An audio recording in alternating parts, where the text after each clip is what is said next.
In 1890s New York, a single dinner party thrown by a typical Gilded Age millionaire could cost more than an average worker earned in 15 years.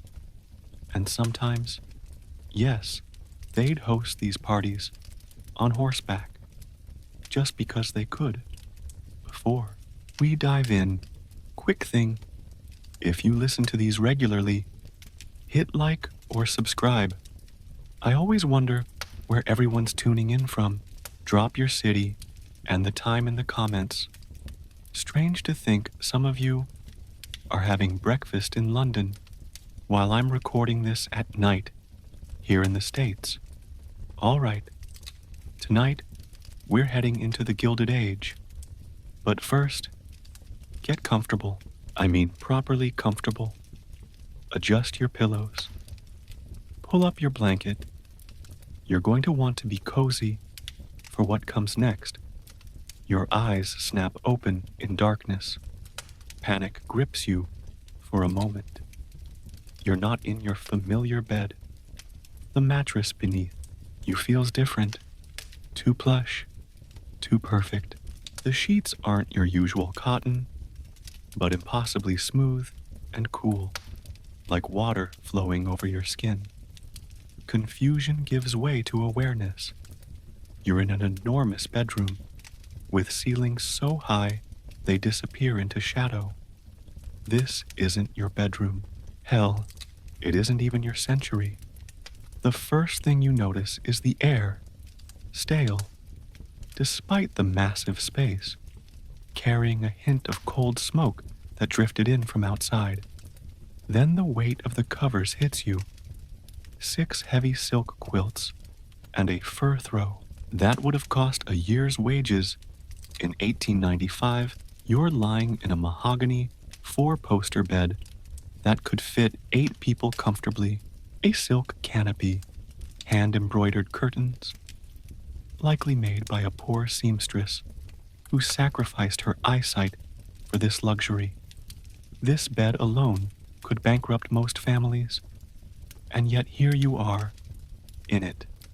You take a deep breath, trying to process everything. Unlike your warm, modern bedroom, this massive chamber is chilly, despite a dying fire in a marble fireplace. Insulation wasn't a priority when you had servants to stoke fires all night. And speaking of servants, a soft knock at the door makes your heart race. Enter, you call, your voice strange to your own ears. The door swings open. A uniformed man in his 50s steps in, impeccably dressed in black and white, posture military straight. Behind him, 4 younger men in similar uniforms follow, each carrying silver trays. "Good morning, sir," the older man says, his tone deferential, but not servile. "It's 7:15. I trust you slept well." And then it clicks. This is your valet. Not just any servant, but your personal manservant, someone who probably knows more about your daily habits than your own spouse. Unlike your usual coffee and shower routine, you're about to experience how the 1% of the 1% started their day in the Gilded Age. "Shall I open the curtains, sir?" he asks, though he's already striding toward the massive windows. A cord in his hand, he parts the heavy velvet drapes, revealing a gray New York morning. Fifth Avenue stretches below, already bustling with carriages and delivery wagons. Central Park sprawls across the street. "Jesus," you mutter, taking in the view. The valet doesn't react. He's used to rich men being eccentric. He probably assumes you're nursing a hangover from whatever exclusive club you visited last night. "Your morning coffee, sir," he says, nodding to one of the younger servants, who steps forward with a silver tray bearing a single cup of coffee in a hand-painted Sevres porcelain cup that costs more than most people's monthly rent. You sit, up accepting the coffee. It's strong, but laced with cream and sugar. Apparently, your Gilded Age self has a sweet tooth. Richardson, you say, the name coming to you from nowhere. What's the schedule today? The valet Richardson doesn't miss a beat. You have a breakfast meeting with Mr. Morgan and Mr. Carnegie at 9:30 in your private dining car. Your train departs Grand Central Depot at 9 sharp. This afternoon, Mrs. A's weekly reception at 3, which Mrs. Vander Hughes insisted you attend dinner this evening at Delmonico's with the governor and several gentlemen from the Railroad Commission. Jesus Christ, you have a private dining car, like an entire railroad car, that belongs to you just for eating breakfast in. While you process this, Richardson is directing the other servants. One opens a set of double doors, revealing a bathroom that's bigger than your entire apartment. Back home, inside a clawfoot tub, the size of a small boat, is already filled with steaming water. Rose petals floating on the surface. The brass fixtures aren't brass at all. They're solid gold. The sink basin appears to be carved from a single piece of marble. Shall we proceed with your bath, sir? Richardson asks. You nod, because what else can you do? Two servants step forward to help you out of your silk pajamas. This is apparently normal, being dressed and undressed like a life-sized doll. The concept of privacy, as you understand it, doesn't exist for the ultra-wealthy of the Gilded Age. Your body is just another possession to be maintained by staff. Wait, you say, suddenly uncomfortable with the idea of multiple grown men watching. You bathe. I can manage the bath myself this morning. Richardson's eyebrow twitches, the servant equivalent of a dramatic gasp. As you wish, sir. Most unusual, but we shall wait in the dressing room. Ring when you're ready to be dried and dressed. The servants withdraw, leaving you alone in the palatial bathroom. Unlike your quick morning shower, bathing in 1895 is a production. The water is scented with imported oils.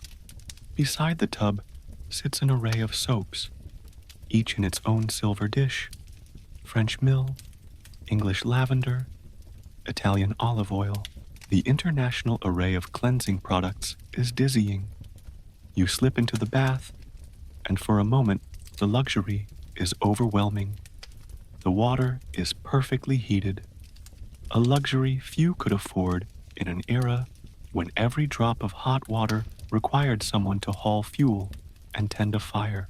As you soak, you notice something disturbing on your hands. Dirt under your manicured nails. Not just any dirt, coal dust, the evidence of your empire, perhaps. You scrub it away, wondering what kind of industrial baron you've become.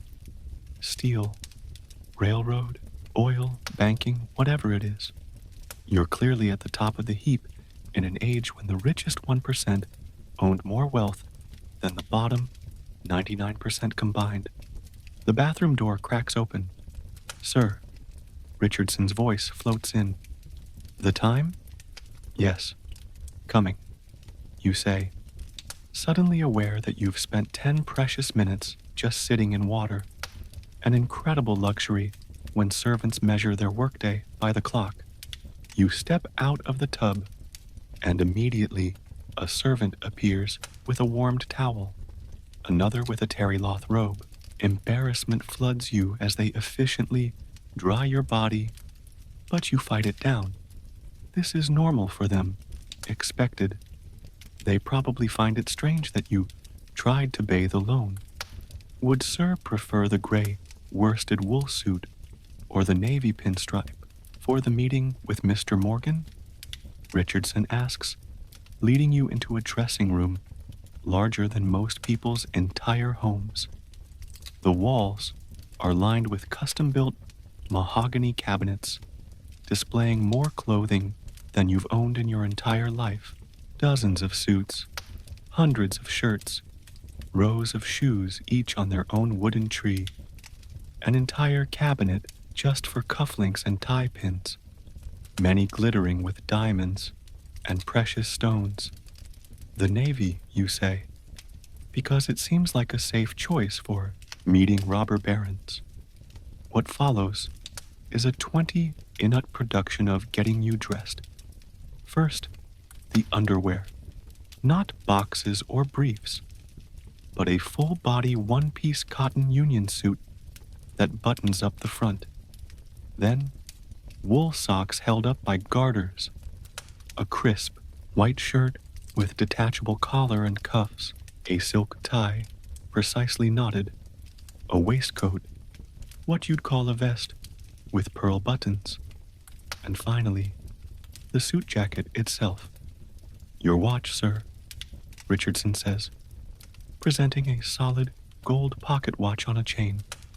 You examine it. A PC Philippe, with your monogram engraved on the case, probably worth the equivalent of a modern luxury car. While you're being dressed, another servant enters, Mr. Vanderhughes. Your breakfast is served in the morning room. Your stomach growls on Quoo. The smell of bacon, eggs, fresh bread, and coffee wafts up from downstairs. Unlike your rushed modern breakfast, maybe a granola bar or a quick bowl of cereal, breakfast in the Gilded Age is a serious meal. I'll be down momentarily, you say.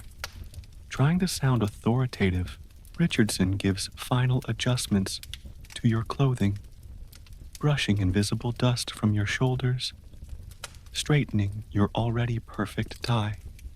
Will there be anything else, sir? You look around the opulent dressing room, at the army of servants waiting to fulfill your every whim, at the wealth on display, in just your morning routine alone. No, that will be all. Thank you. The servants nod and withdraw, leaving you alone for the first time since you woke up. You catch sight of yourself in a full-length mirror and barely recognize the person staring back, perfectly groomed, impeccably dressed in clothing that cost more than most people make in months. You look every inch the Gilded Age billionaire, and it's only 8 in the morning. You make your way out of the bedroom suite into a hallway lined with oil paintings in ornate gold frames. The carpet beneath your feet is so thick and plush, you can barely hear your own footsteps. A grand staircase curves down to the main floor, the banister gleaming mahogany, polished by servants' hands. 2 housemaids curtsy as you pass. A footman stands at attention near the bottom of the stairs. The house feels like a luxury hotel, except it's all yours, or at least belonging to whatever version of you woke up in 1895. The morning room is flooded with light from tall windows. The table, which could seat 12 comfortably, is set for one with fine china, crystal and sterling silver flattier. A butler stands by, ready to serve you. Good morning, sir, he says, pulling out your chair. You sit down somewhat dazed by the extravagance of it all. The table before you bears enough food for a small family. Steak, eggs, bacon, sausages, toast, muffins, fruit, coffee, and tea. Apparently, breakfast in the Gilded Age is a feast. The morning paper, sir, the butler says, presenting you with the New York Times on a silver tray. The headline catches your eye. Workers strike at steel mill. Violence erupts as Pinkerton's called in. With a sinking feeling, you wonder if it's your steel mill they're talking about. As you unfold the paper, another headline jumps out. Vanderhughes consolidates railroad holdings. Competitors' crime monopoly. That's when it fully hits you. In this world, you're not just wealthy, you're one of them. The notorious robber barons. The men who built America's industrial might on the backs of desperate workers. The name school children would learn about a century later with a mixture of awe and distaste. The butler coughs discreetly. Sir, Mr. Richardson asked me to remind you that your carriage will be ready in 20 minutes for your journey to Grand Central. You nod suddenly, not very hungry, despite the feast before you. Thank you. Will you be requiring anything else, sir? You look around at the opulent room, the abundance of food, the servants waiting to fulfill your every whim. Outside these walls, people are literally fighting and dying in your name or against it. No, you say quietly, that will be all. You're going to meet J.P. Morgan and Andrew Carnegie for breakfast in your private railroad car, and somehow you need to figure out how to navigate this world of extreme wealth and privilege, where your every comfort comes at someone else's expense. The butler withdraws, leaving you alone with your thoughts and the morning paper. You take a sip of coffee from a cup that probably costs as much as a factory worker makes in a month. Welcome to the Gilded Age. You've woken up as one of the richest men in America. The day has barely begun, and already you're learning that all that glitters is not gold. In the quiet morning room, surrounded by luxury that most people couldn't even imagine, you start to realize the weight of the golden chains you've woken up wearing. You're at the pinnacle of society, but at what cost as you prepare to leave? For your meeting with your fellow industrialists, you can't help but wonder, in a world of such extremes, what does it really mean to have it all?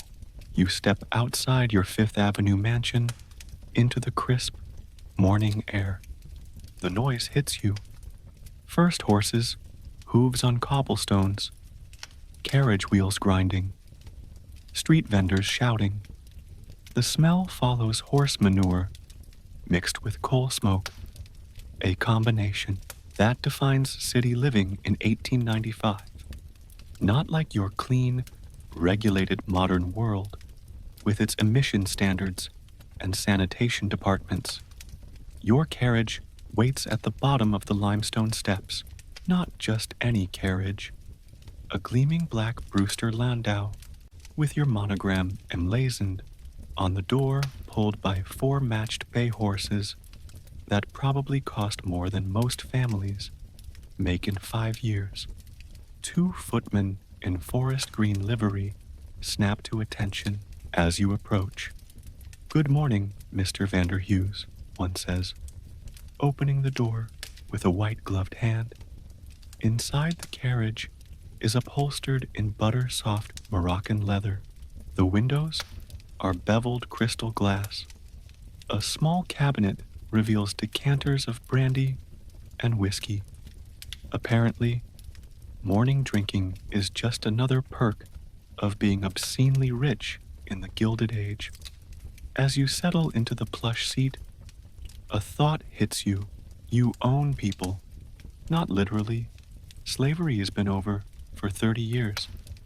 But practically, the coachman, the footman, the dozen house servants you've already encountered this morning, the hundreds of others working in your factories and offices and mines, they depend on you for their survival. In an era with no social safety net, no unemployment benefits, no healthcare system, if you fire someone, their kids might starve. If you cut wages, families get evicted. If you ignore safety concerns in your factories, workers die.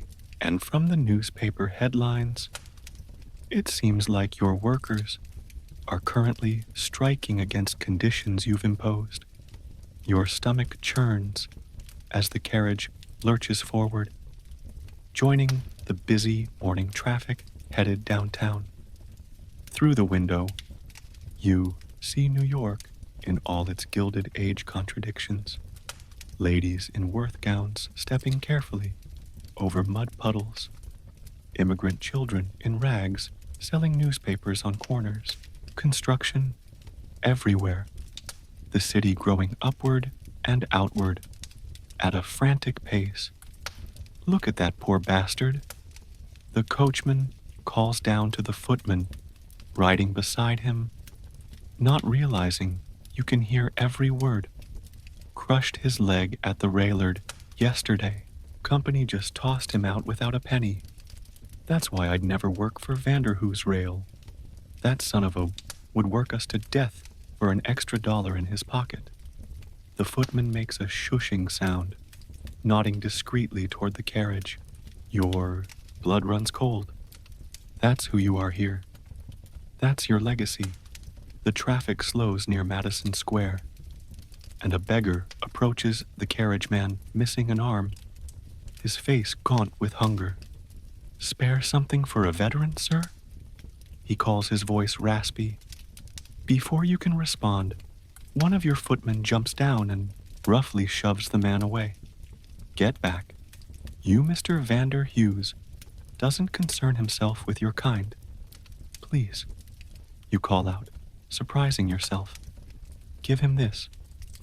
You reach into your pocket and find a gold coin and eagle.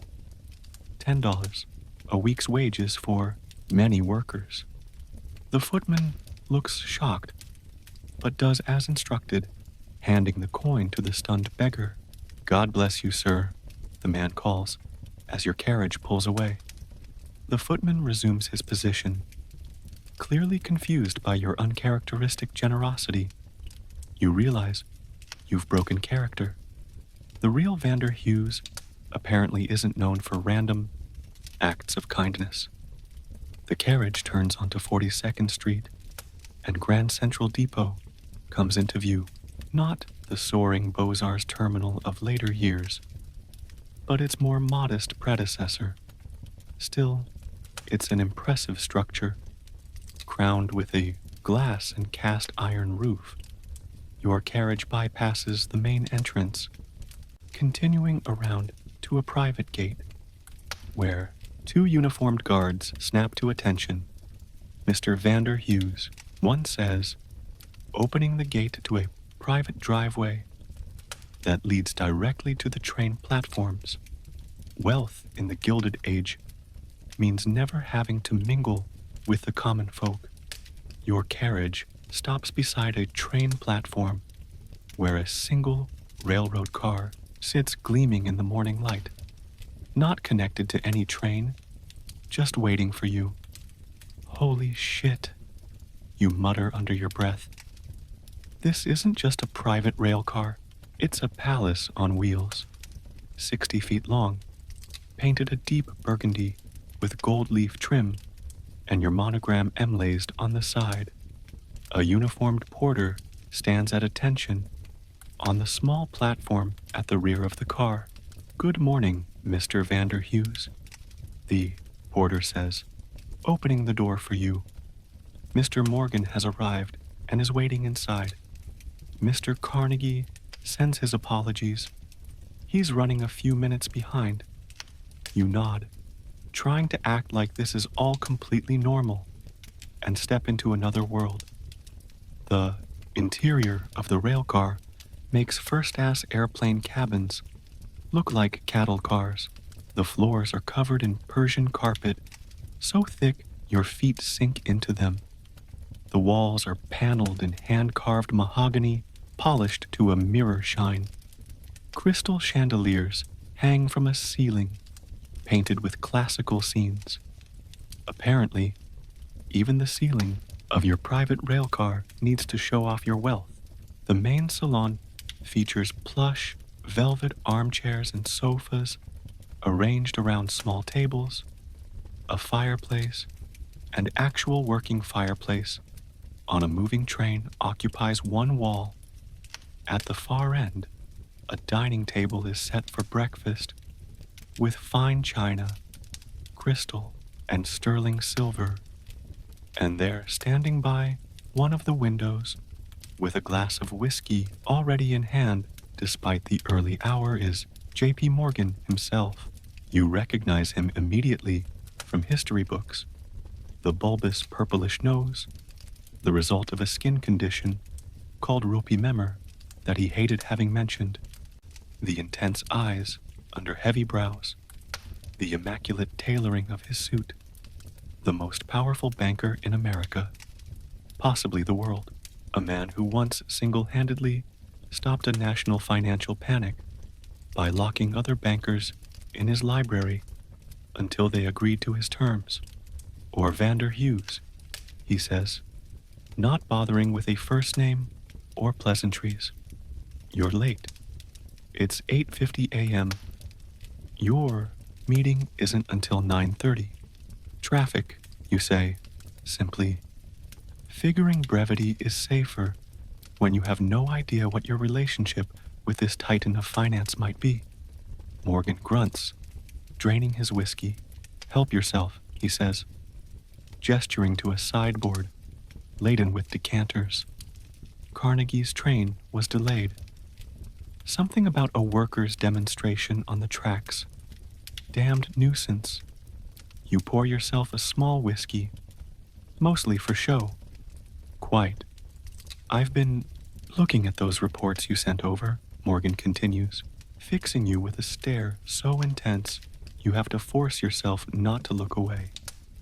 The Western expansion numbers are solid, but this business with the strikes, he trails off, raising a bushy eyebrow.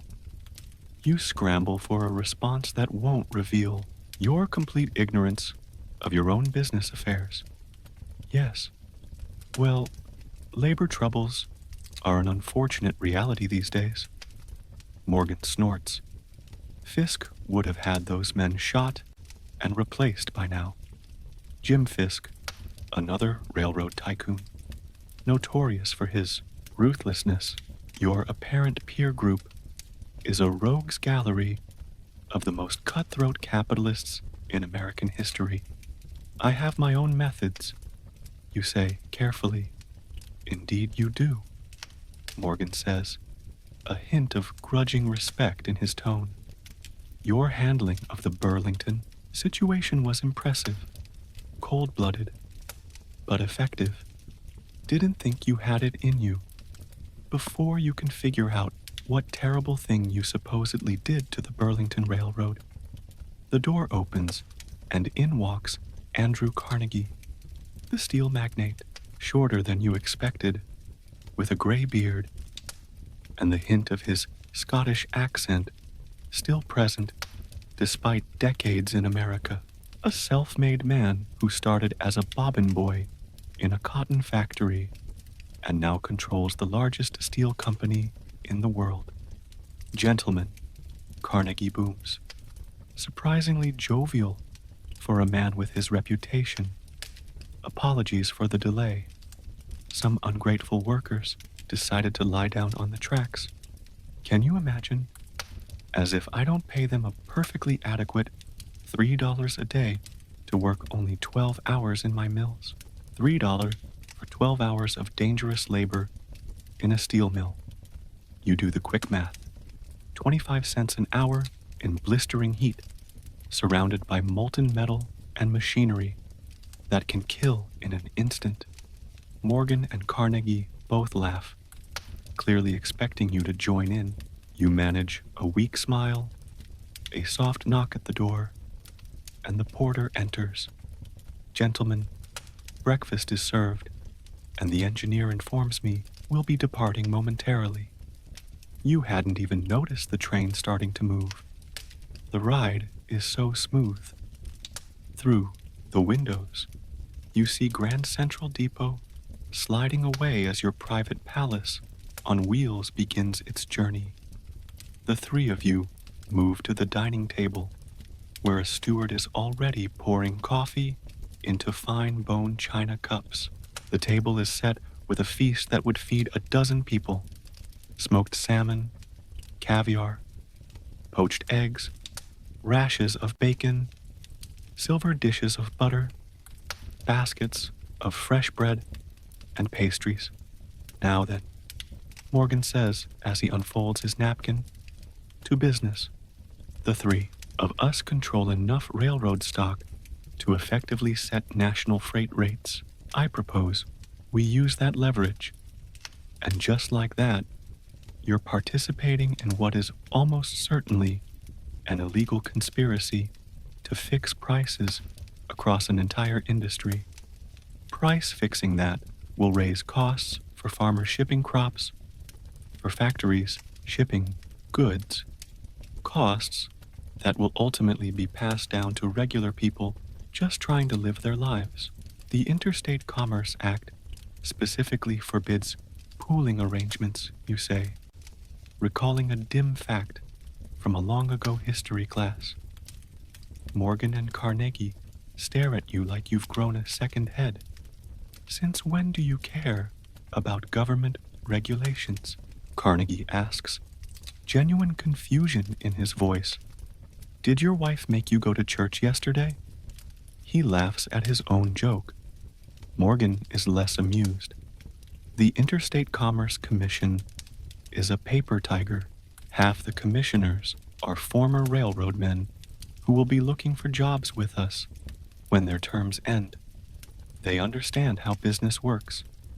In other words, regulatory capture, the practice of industry controlling the very government bodies meant to oversee them.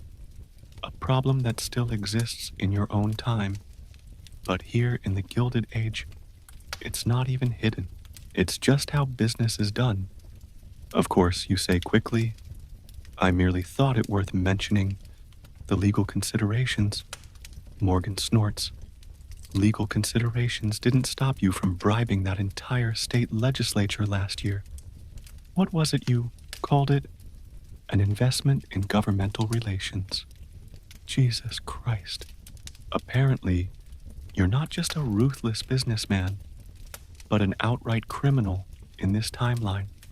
Now then, Carnegie says, spreading caviar on toast with the casual air of a man who's forgotten that fish eggs are a luxury. I've been thinking about your offer for the Pittsburgh Central line. I'm inclined to accept, with certain conditions.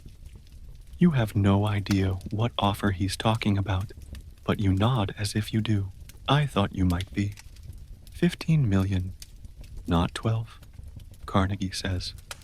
And I want guaranteed shipping rates for my steel for the next decade. 15 million thus. In 1895, money that's around $500 million in modern currency, and you're apparently negotiating this massive deal over breakfast. Morgan interjects. What about the unions? Central's workers are organized. Will you handle that mess? Or is Vander Hughes taking it on? Carnegie waves a hand dismissively. I've dealt with unions before. His face darkens momentarily, and you recall with a chill that this seemingly jovial man was responsible for the Homestead strike, where Pinkerton detectives and striking workers engaged in a gunfight that left 16 people dead. My men can sort it out, you say vaguely. The train curves gently, and through the windows, you see the Hudson River glittering in the morning sun. Your private car has now been coupled to a larger train heading north, though the ride remains so smooth, you'd hardly know you were moving, if not for the passing scenery. Splendid, Carnegie says. Now, what about our friend Huntington and his troublesome Southern Pacific? I heard rumors he's been meeting with your competitors. Collis Huntington is not a concern, you say, trying to sound confident. Morgan fixes you with that unnerving stare again. He controls enough track to cause problems if he aligns with the wrong people. Perhaps a friendly acquisition might be in order. Carnegie suggests, his tone making it clear that friendly is not what he means at all. A hostile takeover, you mean? Morgan says bluntly. I prefer to think of it as aggressive negotiation. Carnegie replies with a smile that doesn't reach his eyes. And there it is, the cutthroat reality of Gilded Age business. These men sitting with you eating caviar in a private rail car worth millions are casually discussing destroying another tycoon's business empire over breakfast. Not for any greater economic good, not for the benefit of the customers or workers, but simply because they can. Because power and wealth in this era are zero-summium games we could approach from different angles. You suggest trying to sound like the titan of industry you apparently are. Morgan provides the financing pressure. I control enough connecting lines to isolate his key routes. And Carnegie, you trail off, not sure what a steel magnate brings to a railroad takeover. My friendship with several newspaper publishers could ensure public opinion turns against him. Carnegie fills in smoothly, and I do have the ear of certain influential congressmen. Other words, a coordinated attack, financial, operational, and political, designed to bring another wealthy man to his knees, the business equivalent of medieval warfare. Morgan nods appreciatively. That's why I wanted this meeting. Three-pronged approach. Huntington won't know what hit him until it's too late. The porter appears with fresh coffee. Gentlemen, we'll be arriving at Garrison in approximately 30 minutes. You have no idea why you're going to Garrison, a small town on the Hudson, but you nod as if this is expected. Just enough time to finalize the details, Morgan says, pulling out a leather portfolio filled with papers. I've had my men draw up the preliminary agreements. As Morgan and Carnegie dive into the legal minutiae of your conspiracy-sorry business arrangement, you gaze out the window at the passing Hudson Valley. The autumn colors are stunning. The river, a silver ribbon below steep cliffs. It's the same view that inspired the Hudson River School painters decades earlier. But you see it differently now. Those pristine forests owned by timber companies that will clear-cut them without a second thought. That beautiful river, increasingly polluted by the factories sprouting along its banks. The picturesque small towns, filled with people working 12-hour days, 6 days a week. Many of them children as young as 10. Everything has a price in the Gilded Age. Everything is a commodity to be bought, sold, exploited. Vander Hughes. Morgan's sharp voice cuts through your thoughts. Are you listening? This paragraph concerns your liability. In the event the IC does decide to investigate, you turn back to the table, to these powerful men and their schemes. Yes, of course, as you bend over the contracts that will further consolidate your control over the nation's vital infrastructure, a realization dawns. This is what being a billionaire means in the Gilded Age. Not just luxury and privilege, but power. The power to shape industries, to move markets, to decide the fates of thousands of workers with the stroke of a pen. And with that power comes the moral weight of how you use it. These men view workers as replaceable parts in their industrial machines, view regulations as inconveniences to be circumvented, view competitors as enemies to be crushed. Is that who you are in this world? Is that who you want to be? As the train glides smoothly toward Garrison, you face the uncomfortable truth that in the Gilded Age, there is no clean money. The entire system is built on exploitation of workers, of natural resources, of government corruption. To be at the top of this system means having blood on your hands, metaphorically, if not literally. One last thing, Carnegie says, as he signs the final document with a flourish. My wife is hosting a little gathering at our place in New York next week. Just 100 or so of our closest friends. He chuckles at what passes for a small gathering among the ultra-wealthy. She specifically asked that you and Mrs. Vander Hughes attend. Apparently, your wife made quite an impression at the Vanderbilt ball last month. You have a wife. Of course you do. Another detail about your Gilded Age life that you've just discovered. We wouldn't miss it, you say, wondering what kind of person would marry the ruthless robber baron you apparently are. The train begins to slow as it approaches Garrison Station. Outside, you can see a horse-drawn carriage waiting presumably for you and your breakfast companions. Excellent, Morgan says, collecting the signed papers. Gentlemen, I believe our business is concluded for now. A productive morning. As the train comes to a halt and the porter appears to assist with your departure, you take one last look around the opulent private car. The half-eaten breakfast that cost more than a laborer makes in a week. The fine china and crystal used once and then to be washed by servants. The sheer staggering excess of it all. You've just participated in a conspiracy to manipulate national transportation prices and destroy a business rival. You've learned that you regularly bribe government officials and exploit workers. You've glimpsed the callous disregard for human suffering that characterizes the business leaders of this era. And it's still not even noon.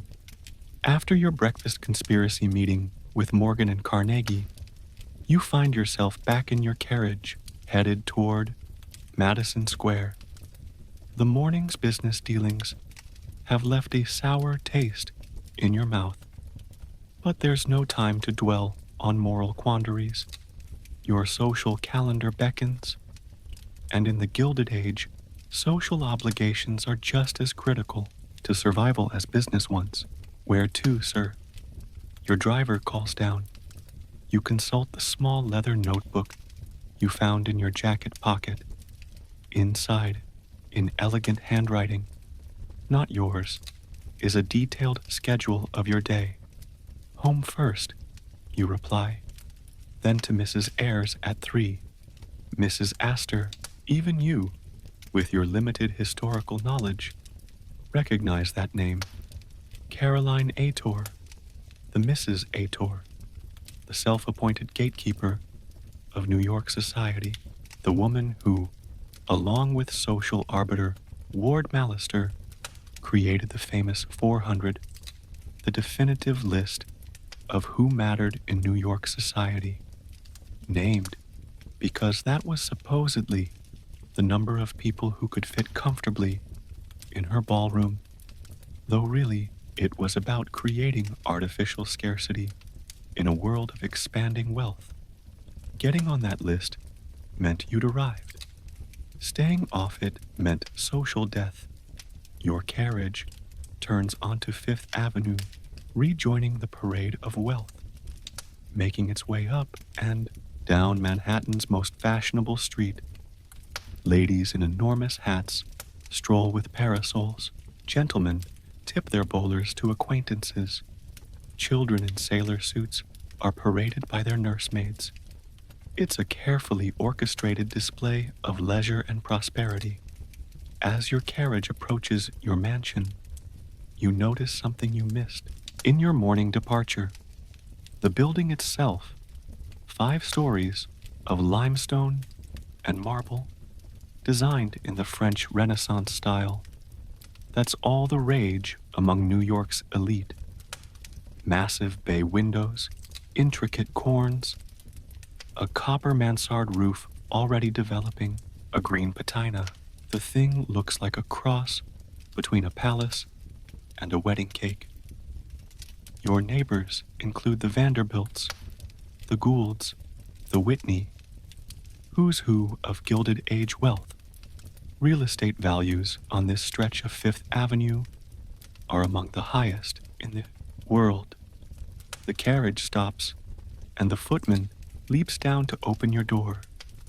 As you step out, you notice a woman watching you from one of the bay windows on the second floor. She quickly moves away when your eyes meet. Your wife, perhaps? The butler opens the front door before you reach it. "Welcome home, sir.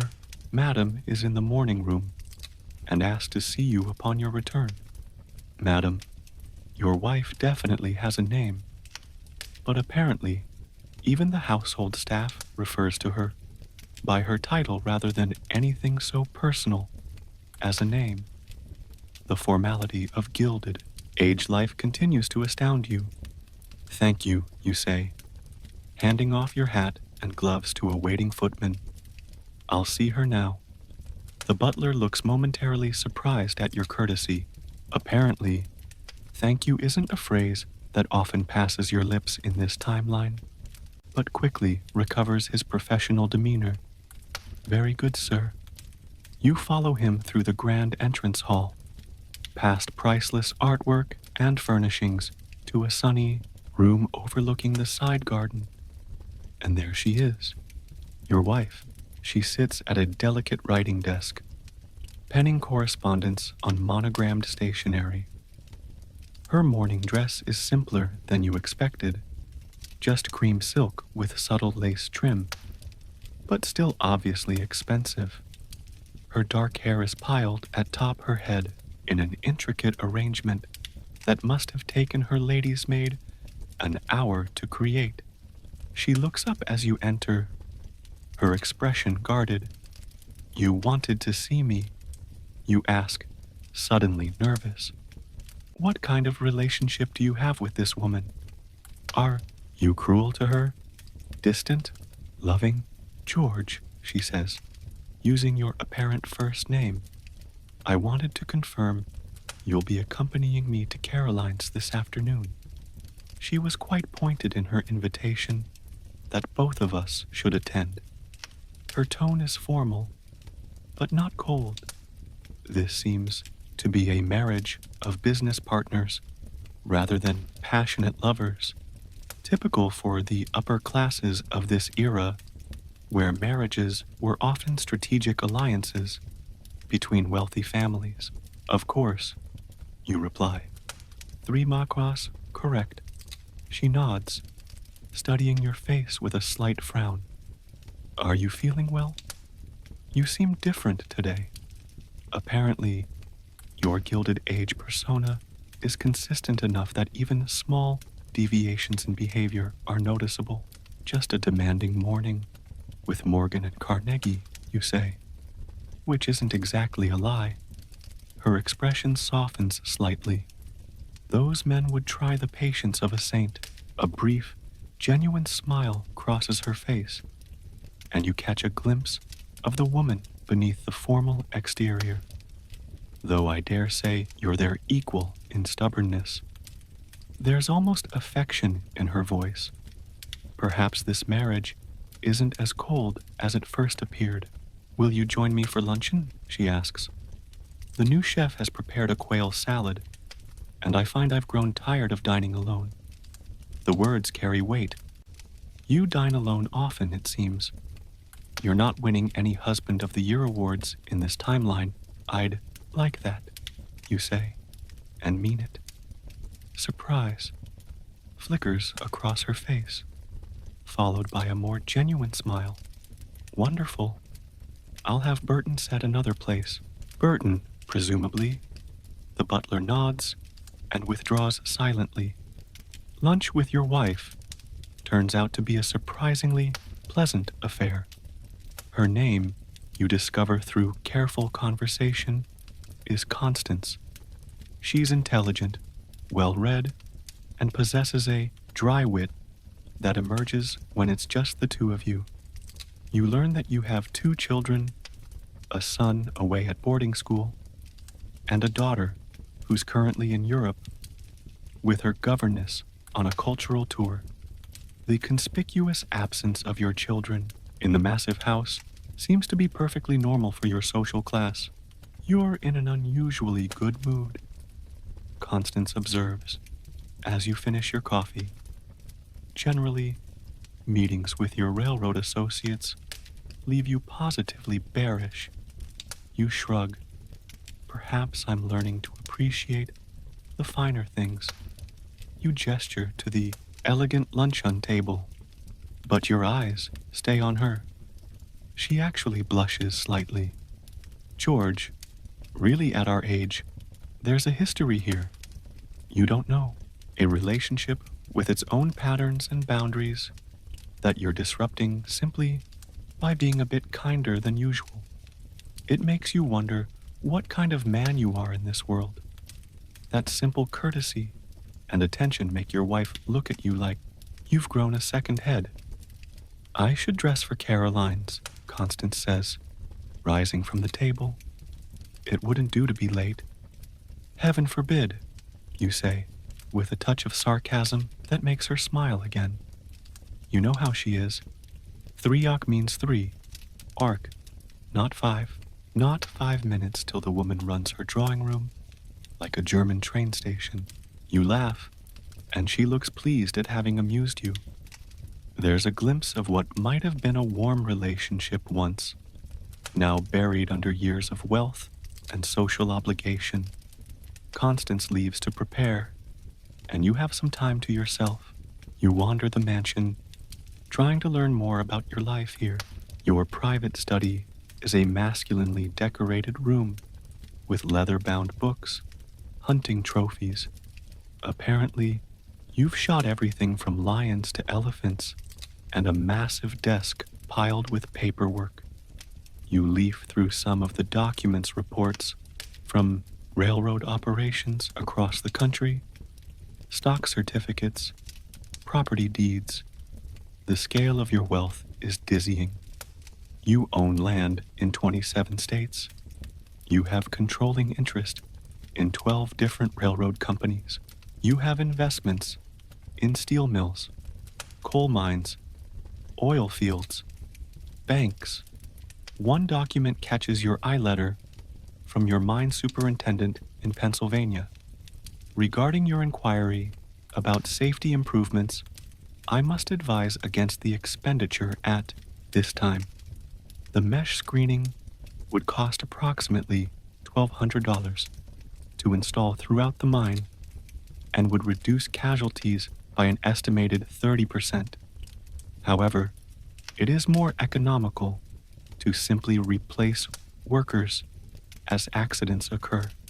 At current wages, we can hire 3 new men for the cost of 1 screening installation. I recommend we continue with present operations, and there at the bottom, in what you recognize as your own handwriting. Agreed. No action needed. Your stomach turns. You've literally calculated that workers' lives are worth less than basic safety equipment. And the worst part, this cold calculation is perfectly normal business practice in the Gilded Age. A soft knock at the door interrupts your moral crisis. Sir, it's Richardson, your valet. It's time to dress for Mrs. A's reception. The next half hour is consumed with the elaborate ritual of preparing for an afternoon social event. Different clothes, from morning attire, of course, a frock coat instead of a morning coat, gray striped trousers, silk waistcoat, a different pocket watch with a different chain, cufflinks that cost more than most people's homes. By the time you descend the grand staircase, Constance is waiting in the entrance hall. She's transformed herself into a walking display of wealth. Her afternoon dress is a masterpiece of pale blue silk and lace with a cinched waist and a modest bustle. Sapphires and diamonds glitter at her throat and ears. Her hands are gloved in kid leather, so fine it looks painted on. You look beautiful, you say, and mean it. She seems pleased, but confused by the compliment. Thank you, George. Shall we? Your carriage ride to the Astor Mansion on Fifth Avenue and 65th Street is short but significant. You're literally traveling from the New Money section of Fifth Avenue to the Old Money stronghold. The geographical division mirrors the social one. The old Knickerbocker families on one end, the Nouveau Ray industrialists on the other, with an invisible but impenetrable barrier between them. Or remember, Constance says quietly, as your carriage joins the line approaching the Astor Mansion. Caroline was particularly insistent we attended today. I suspect she has something specific in mind. Any guess what? You ask? She mentioned the Newport season next summer. Perhaps she's planning something. Or she hesitates. There's been talk about her son, John, and our Elizabeth. A potential marriage alliance. You realize your absent daughter is being considered as a match for the Astor. Such a union would solidify your family's social position while injecting the heirs with fresh capital. A perfect Gilded Age arrangement. I see. You say noodly, wondering how you feel about essentially selling your daughter. To raise your social status, the Astor Mansion comes into view. Another limestone palace, though more restrained and elegant than the flashier homes of the new millionaires. A line of carriages disgorge expensively dressed guests. Do try to be civil to Ward Mallister, Constance murmurs as your carriage pulls up. I know you find him ridiculous, but he still has Caroline's ear. Ward Mallister, the self-appointed social arbiter who created the 400 list with Mrs. Astor, a man so obsessed with social minutiae that he once wrote, "It takes 4 generations to make a gentleman. By that calculation, no one who made their fortune after the Revolution would qualify conveniently, excluding all the new industrial millionaires, threatening the old guard's dominance. I'll be the soul of courtesy, you promise as the footman opens your carriage door. The reception is already in full swing when you enter the Astor drawing room. About 50 people mill about, the women in elaborate afternoon dresses, the men in frock coats. Servants circulate with champagne and tiny canopies. The room itself is a testament to old money taste. Elegant but not showy, expensive but not ostentatious, filled with antiques and artwork acquired over generations rather than bought en masse to fill a new mansion. Mr. and Mrs. Vanderhughes, the butler announces, and heads turn. You feel the weight of dozens of gazes, some curious, some dismissive, some calculating. You're being assessed, categorized, judged. Are you still new money, or have you ascended to proper society? Is your railroad fortune now respectable, or still tainted by its recent acquisition? Are you worth cultivating as a connection, or better kept at arm's length? George Constance Caroline.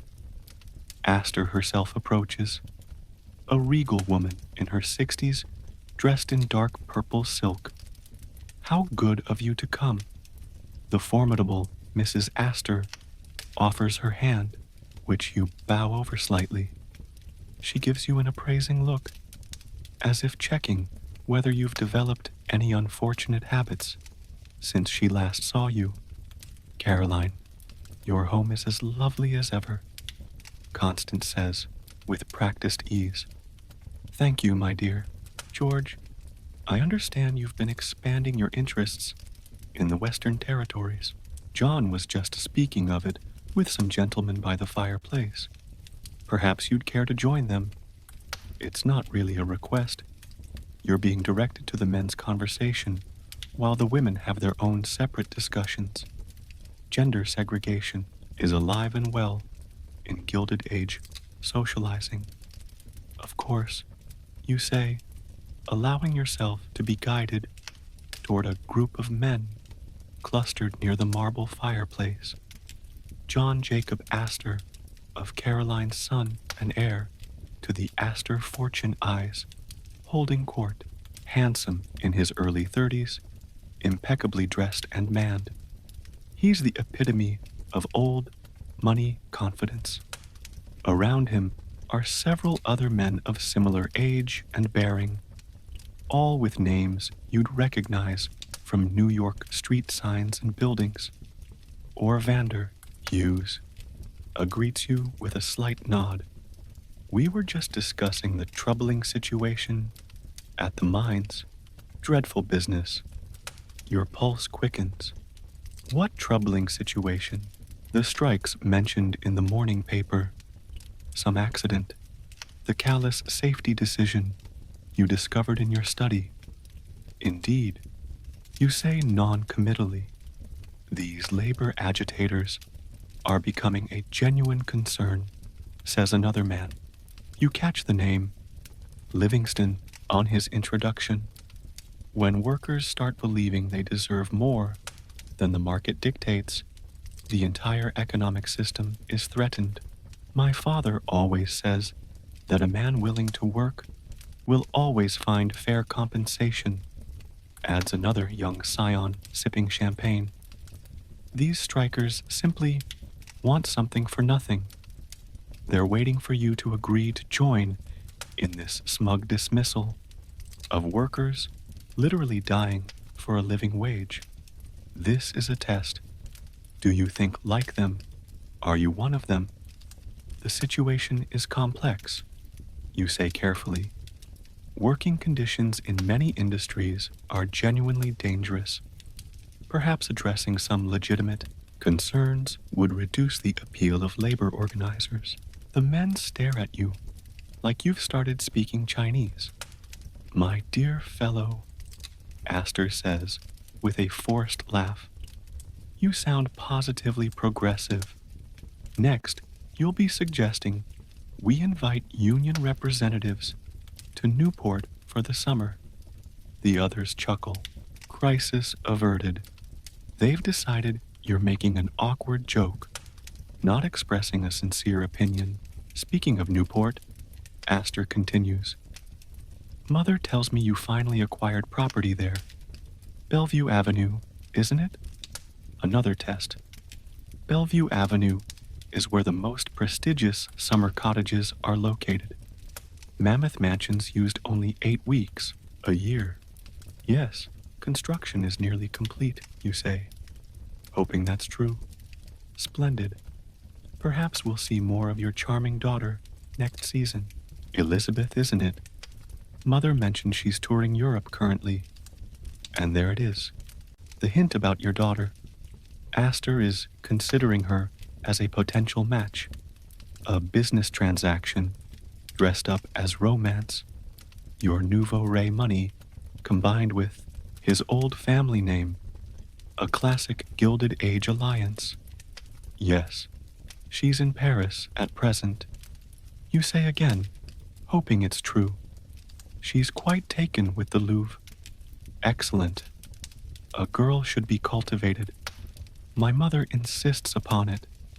The conversation shifts to yachting, then horse racing, the acceptable pastimes of the leisure class. You navigate carefully, letting others talk more than you do, dropping vague comments that could mean anything. Meanwhile, across the room, you can see Constance engaged in what appears to be an intense conversation with Caroline Astor and several other women. Their faces are pleasant, their postures relaxed, but you can sense the social combat happening beneath the surface. After about an hour of this exhausting social performance, a subtle shift happens in the room. People begin to drift toward the entrance. The reception is ending precisely at 5 o'clock.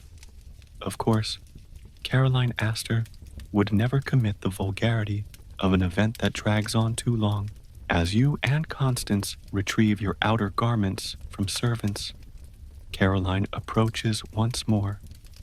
"We're so looking forward to seeing your Newport home completed," she says. "Perhaps you'll host a little gathering there once the season begins. Nothing elaborate, of course, just intimate friends." Translation: You've passed the test.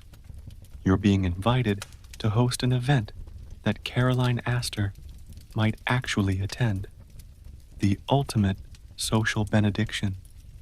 "We'd be delighted," Constance replies, a hint of genuine pleasure breaking through her social mask. Caroline smiles thinly. "Wonderful. Oh, and do bring Elizabeth.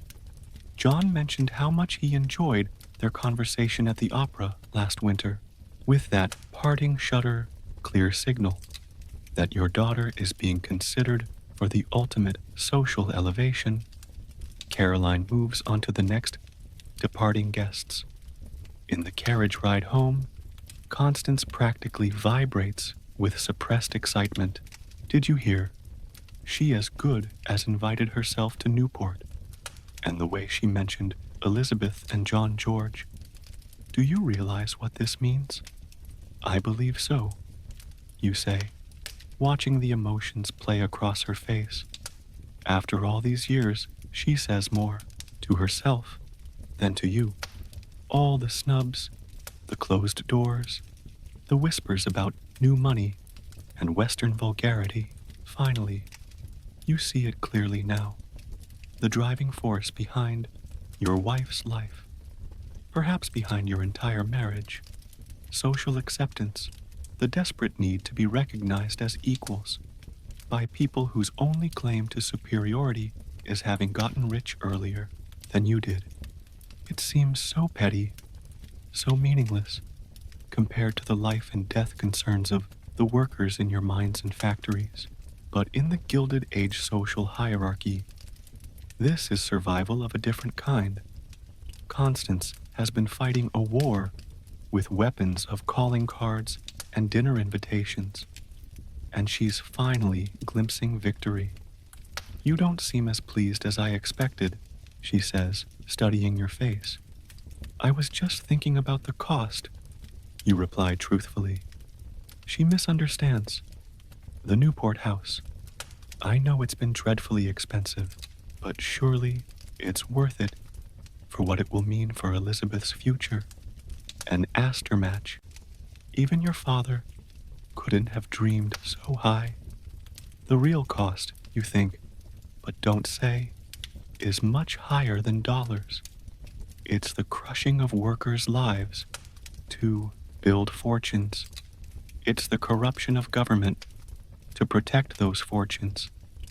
It's the reduction of your daughter to a commercial transaction to be traded for social status. But in the gathering dusk of Fifth Avenue, as your carriage rolls past other limestone palaces, just like yours, you keep these thoughts to yourself. You're learning that survival in the Gilded Age requires different masks for different situations. Ruthless businessman, social climber, family patriarch.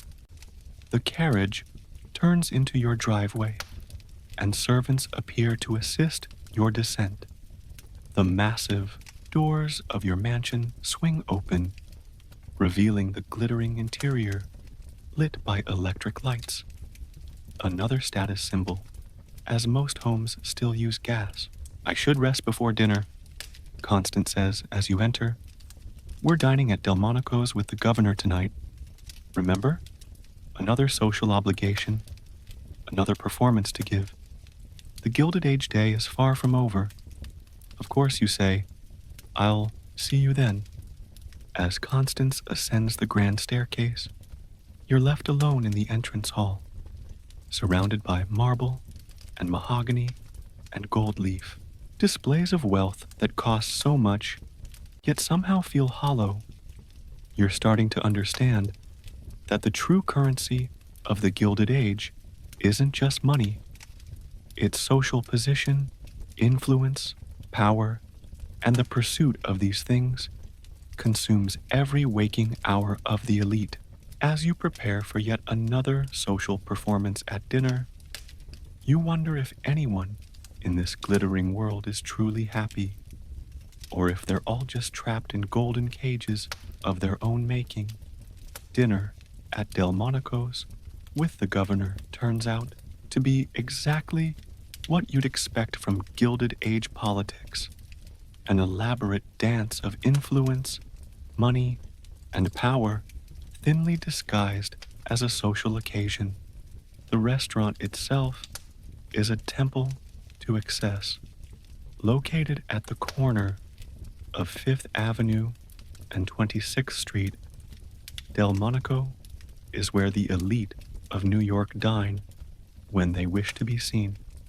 The moment you and Constance step through the doors, you're enveloped in a world of crystal chandeliers, thick carpets, and gilt-framed mirrors.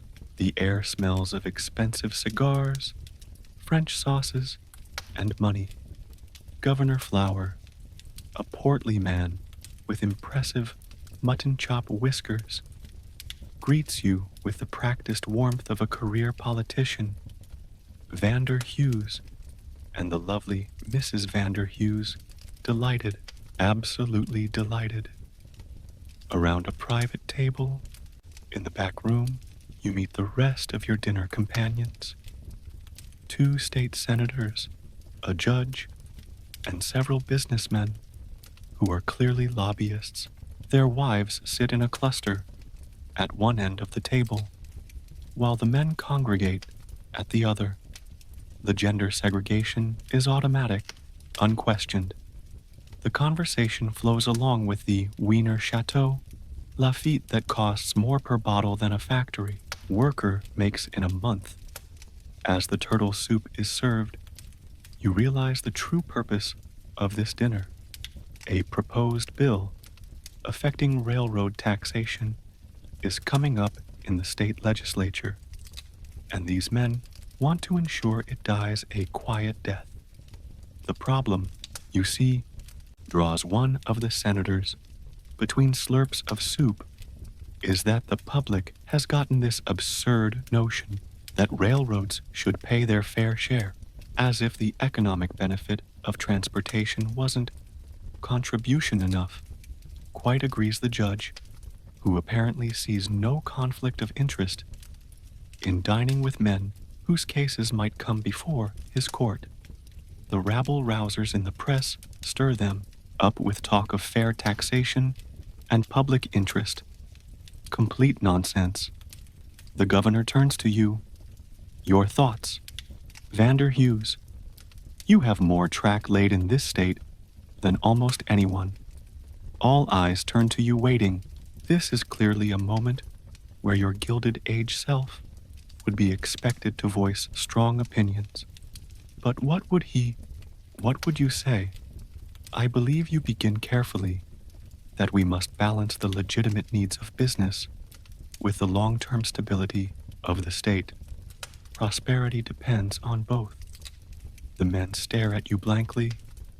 That was apparently not the fire-breathing defense of corporate interests they expected. Governor Flower recovers first. Well said, well said. Balance indeed. That's precisely why I'm considering a compromise bill, one that appears to increase taxation while providing generous exemptions for essential infrastructure investments.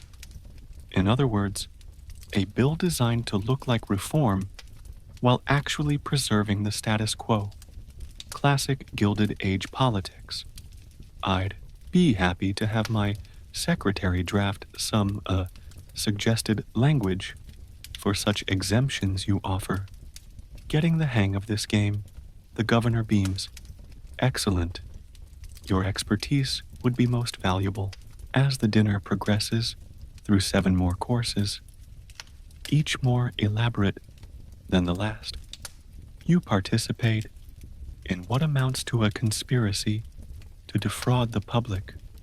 The tax bill is just the beginning. There's a discussion of judicial appointments. We need men of reason on the bench. Railway Commission staffing. Johnson's boy needs a position, and even a proposed amendment to the state constitution to protect business interests from short-sighted regulation. And through it all, money is never directly mentioned. No crude offers of cash for votes. The Gilded Age elite are too sophisticated for that. Instead, there are discussions of campaign donations, investment opportunities, board positions for relatives, and exclusive club memberships. The corruption is wrapped in layers of respectability, just as the rotten core of industrial capitalism is gilded with the appearance of prosperity. By the time dessert arrives, a towering confection of ice cream, spun sugar, and gold leaf, you've witnessed more corruption in one meal than most people see in a lifetime. And the most disturbing part, everyone at the table, including your Gilded Age self, considers this perfectly normal. The evening finally ends around 10 Turnalpalby. As you and Constant settle into your carriage for the ride home, she looks pleased. That went well, she says. The governor's wife invited us to their summer place in the Adirondacks. She rarely extends such invitations. Another social victory. You're climbing a ladder where each rung represents access to an ever more exclusive circle. And did you notice how respectfully the senator treated you? She continues, a far cry from 3 years ago when he refused to even acknowledge us at the opera. You make an appropriate noise of agreement, but your mind is elsewhere. The casual corruption of the dinner has left you unsettled. Is this what power looks like in the Gilded Age? Men in private rooms carving up the state to serve their interests while people starve in tenements a few blocks away. Back at your mansion, Richardson is waiting to help you change for the night. The ritual of undressing is nearly as elaborate as dressing, with each garment carefully removed, inspected, and handed off to specialized servants as Richardson helps you into a silk dressing gown. He coughs discreetly. Sir, there was a telegram while you were out from Newport. He hands you a yellow piece of paper. The message is brief. Construction completed. Stop furniture installed. Stop staff hired. Stop ready for inspection. Stop. Your Newport cottage is apparently finished. The summer palace you've built to cement your social status among the elite. Also, sir, Richardson continues, your private car has been prepared for tomorrow's journey as requested. You hadn't known you were leaving tomorrow, but apparently your Gilded Age self had already made plans to visit Newport and inspect your new summer home. Thank you, Richardson. What time do we depart? 9 hours, sir. Mrs. Vanderhughes has chosen to remain in the city to oversee preparations for next week's dinner party. You'll be traveling alone. That simplifies things. You won't have to maintain your charade in front of Constance, at least for a day or two. Oh, very good. Good night, Richardson.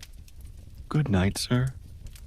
Left alone in your opulent bedroom, you find sleep elusive.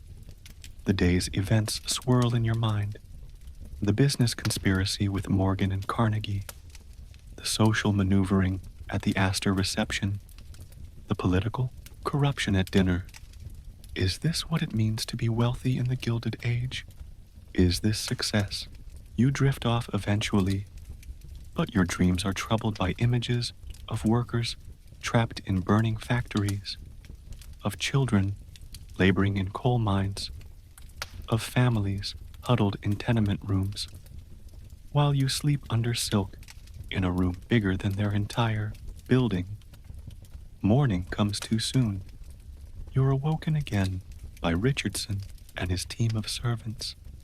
The elaborate dressing ritual is performed, and by 8:30, you're in your carriage headed for Grand Central Depot. Your private rail car awaits just as luxurious as yesterday, but configured differently. The dining table has been removed and the seating arranged for daytime travel. A desk has been set up with papers neatly stacked.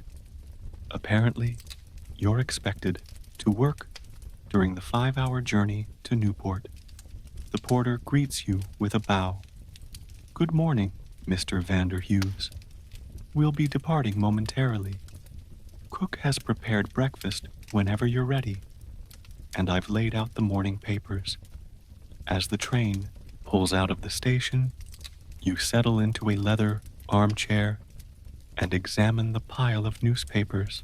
The headlines are a window into the Gilded Age. Steel strike continues. Violence reported.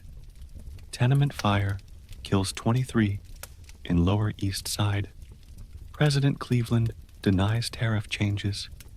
Mrs. A's reception draws society elite. That last one catches your eye.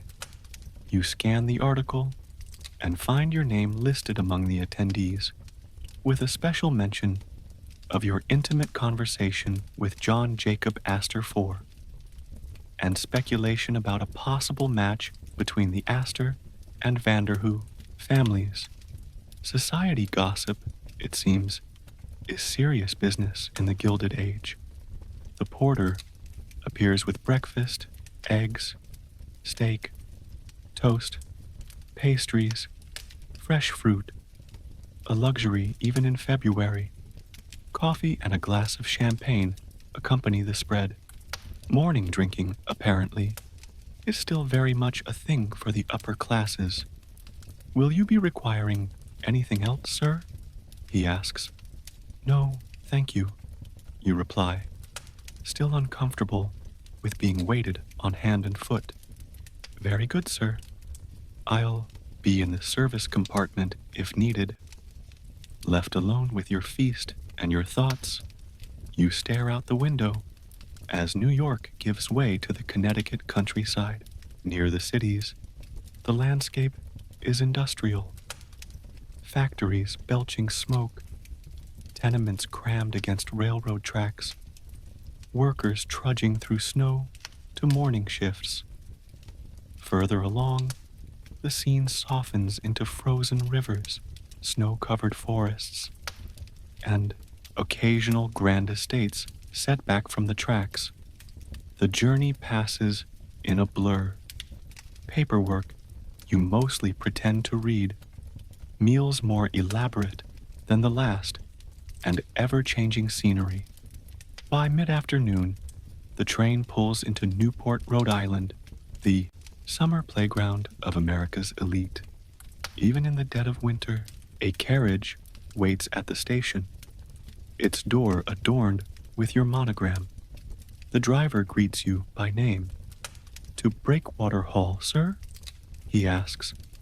You nod, assuming that must be the name of your Newport estate. These people name their houses like royal palaces. As the carriage rolls through Newport, you catch your first glimpse of the town in winter. Most of the massive cottages, laughable understatements, are shuttered and silent. Only a few show signs of life, likely the year-round homes of local gentry, rather than the palaces of New York millionaires. The carriage turns onto Bellevue Avenue. the most prestigious address in Newport, rising on a cliff overlooking the Atlantic. There it is, your summer home. Holy shit, you mutter under your breath. Magnificent, isn't it, sir? The driver says proudly, mistaking your shock for delight. Finest house on the avenue, they say. Breakwater Hall is not a house. It is not even a mansion. It is a limestone chateau that would make French aristocrats jealous. 5 stories of pale stone and slate roofs, turrets, balconies, and enough windows to keep a glazier employed for years. The front facade stretches 200 feet wide, a circular drive leading to a massive portico supported by marble columns. The scale is mind-boggling. This isn't a home. It is a statement, a declaration that you have so much money you can build a palace used only 8 weeks a year and leave empty the rest of the time. As your carriage approaches, you notice something else. A small army of servants lined up on the front steps, at least 30 people in formal uniform, standing at attention in the February cold, waiting to greet their master. They've been practicing all week for your arrival, sir, the driver explains. The new butler's quite strict, I hear, practicing like actors in a play. Exactly. An elaborate performance of wealth and power, with you as both star and audience. The carriage stops at the bottom of the marble steps. A man in his 50s, dressed in immaculate black, steps forward and opens your door with a white-gloved hand. Welcome to Breakwater Hall, sir, he says with a slight English accent. I am Harrow, your butler. Of course he's English, you mutter. In the status-obsessed Gilded Age, an English butler is the ultimate household accessory. Thank you, Harrow, you reply, stepping down. The butler gestures to the assembled staff. The household staff is assembled for your inspection, sir. 38 in total, not including groundskeepers and stable hands. 38 people to maintain a house you'll barely use. The waste is staggering. Very good, you say, not knowing what else to say. Harrow leads you up the marble steps, past rows of bowing and curtsying servants. You nod to them, trying to acknowledge their humanity. A small courtesy that earns you a curious glance from the butler. Apparently, the real Vander Hughes doesn't bother with such niceties. The entrance hall makes your New York mansion look modest. Soaring ceilings painted with murals. A double staircase of marble, sweeping up to a gallery. Priceless tapestries and paintings on rare wood paneling. Crystal chandeliers hanging from gilded chains. Every surface that could be decorated is decorated. Every material is the finest available. Every object designed to scream wealth and status. Would you care for refreshment, sir? Or would you prefer to inspect the house first? Harrow asks. The house, I think, you reply, curious to see just how far this excess goes. The tour would exhaust a marathon runner. Breakwater Hall has 97 rooms. Harrow proudly informs you, 30 bedrooms, each with its own bathroom. Unheard of luxury in an era when indoor plumbing is still new. There are drawing rooms, morning rooms, music rooms, smoking rooms, billiard rooms, a library, a conservatory, and a ballroom that could host 200 people comfortably. Every room is furnished in a different historical style. The main drawing room is Louis XV, all gilded wood and silk upholstery. The library is Tudor, with dark oak paneling and leather-bound books. The music room is Venetian, with hand-painted furniture and mirrors everywhere. The effect is dizzying, a museum of expensive reproductions rather than a cohesive home. The previous record for construction was 2 years, held by the Vanderbilt cottage, Harrove says. Breakwater Hall was completed in 18 months at your insistence, sir. Rush building a palace to one-up the Vanderbilts. The competitiveness of the Gilded Age elite knows no bounds. The tour continues to the servants' quarters. Here, luxury abruptly ends. Rooms are small, plain, and functional. Multiple servants share bedrooms. Bathrooms are basic. The staff dining hall, simple wooden tables and benches, serves 3 meals a day, with separate sittings for senior and junior staff. The kitchen is massive, designed to prepare banquets for hundreds, staffed by a French chef and 6 assistants. The wine cellar holds thousands of bottles. The silver vault contains enough flatware and serving pieces to supply a small hotel. The linen room is stacked with monogrammed sheets and tablecloths. By the time you reach the basement to inspect the coal furnaces and electric generators, Breakwater Hall has its own power plant, rare in 1895. Your head is spinning. Is everything satisfactory, sir? Harrove asks as you return to the main floor. You nod, unable to find words that won't betray your shock. This isn't a home. It's a monument to ego and competitive consumption. A building designed not for comfort or beauty, but to announce to the world that you have more money than taste. Tea will be served in the morning room, Hargrove continues. And then perhaps you would like to rest before dinner. Chef has prepared a special menu for your first night at Breakwater Hall. Yes, that sounds fine, you say, following him to yet another overly decorated room where a maid in starched uniform is setting out a silver tea service. Left alone with your tea, you have a moment to absorb the absurdity of your situation. You're the sole occupant of a 97-room palace with a staff of 40 people whose only purpose is to serve your needs. The waste of resources, human financial materialists, almost physically painful to contemplate. But this is success in the Gilded Age. This is what men like Morgan, Carnegie, Vanderbilt, and apparently you strive for. Not just wealth, but conspicuous consumption. Not just power, but visible dominance.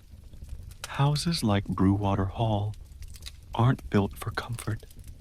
They're built as competitive displays, stages for social combat.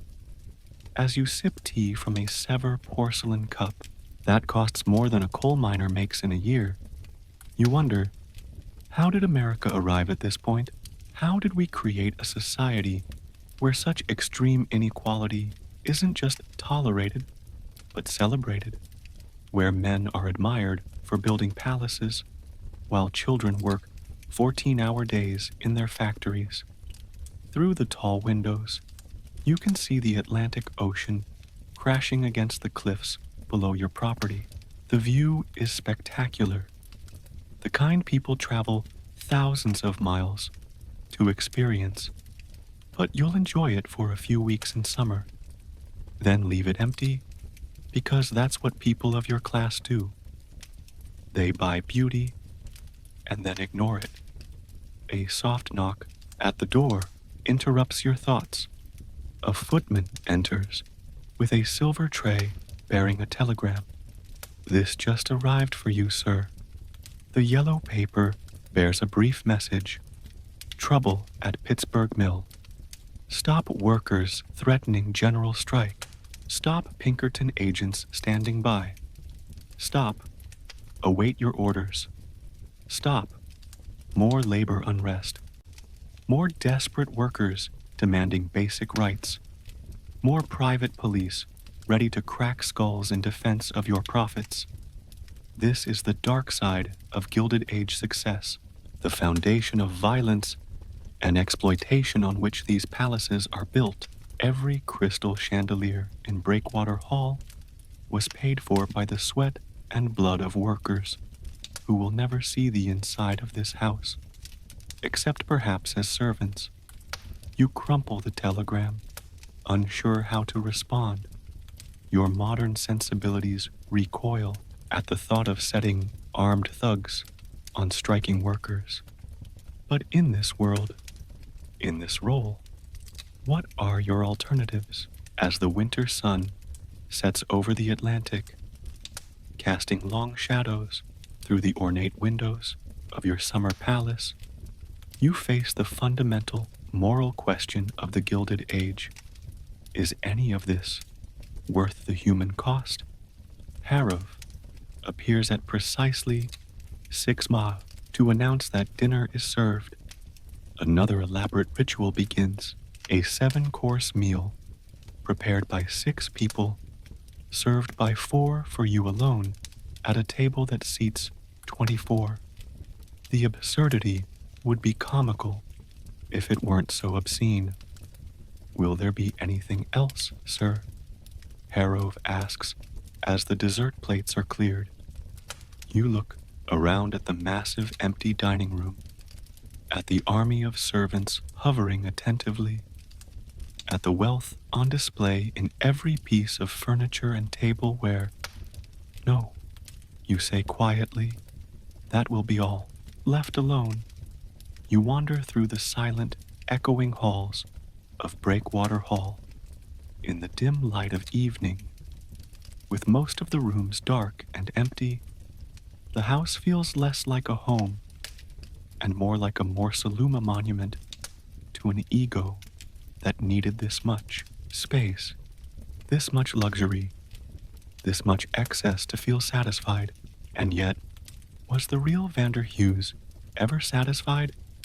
Or was he always looking to the next acquisition, the next expansion, the next social conquest? In your bedroom, a cavernous space with a 4-poster bed that could sleep 6 comfortably. You find Richardson waiting to help you undress.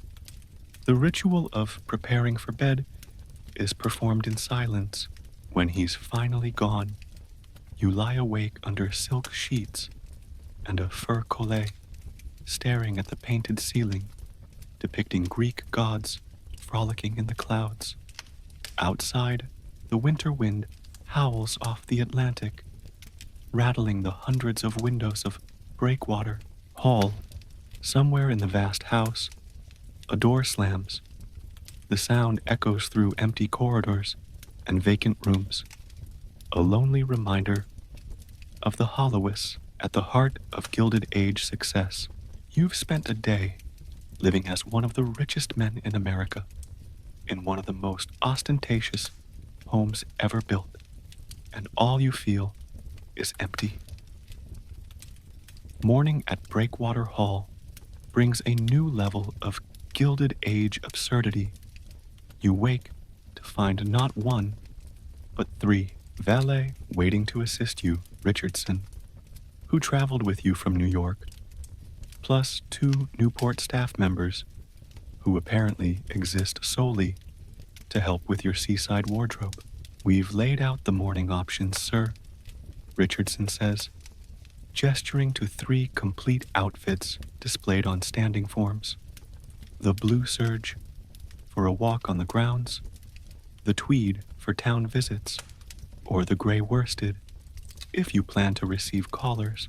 You stare at the clothes, then at the 3 grown men whose entire morning revolves around which fabric you want touching your skin today. The blue, you say, if only to end this bizarre ritual quickly. Apparently, even that simple choice triggers an elaborate protocol. The Newport valets carefully remove the chosen outfit from its form while Richardson runs your bath. The temperature is tested with a thermometer to ensure it's precisely to your liking. Rose petals are strewn across the surface because apparently even bathing requires floral garnish in the Gilded Age. As you soak in water hot enough to poach an egg of luxury, requiring someone to haul and heat gallons of water, you hear a knock at the bathroom door. Enter, you call, still uncomfortable with being seen naked, but realizing privacy simply isn't a concept that applies to the ultra-wealthy in this era.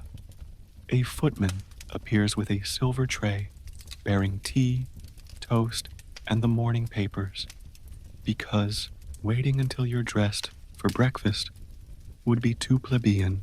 The New York papers arrived on the early train, sir, he says, setting up a small table beside the tub, and Mr. Hargrove asks if you plan to use the house for entertaining this summer, as several local merchants are requesting appointments to discuss provisions, planning a summer social calendar in February.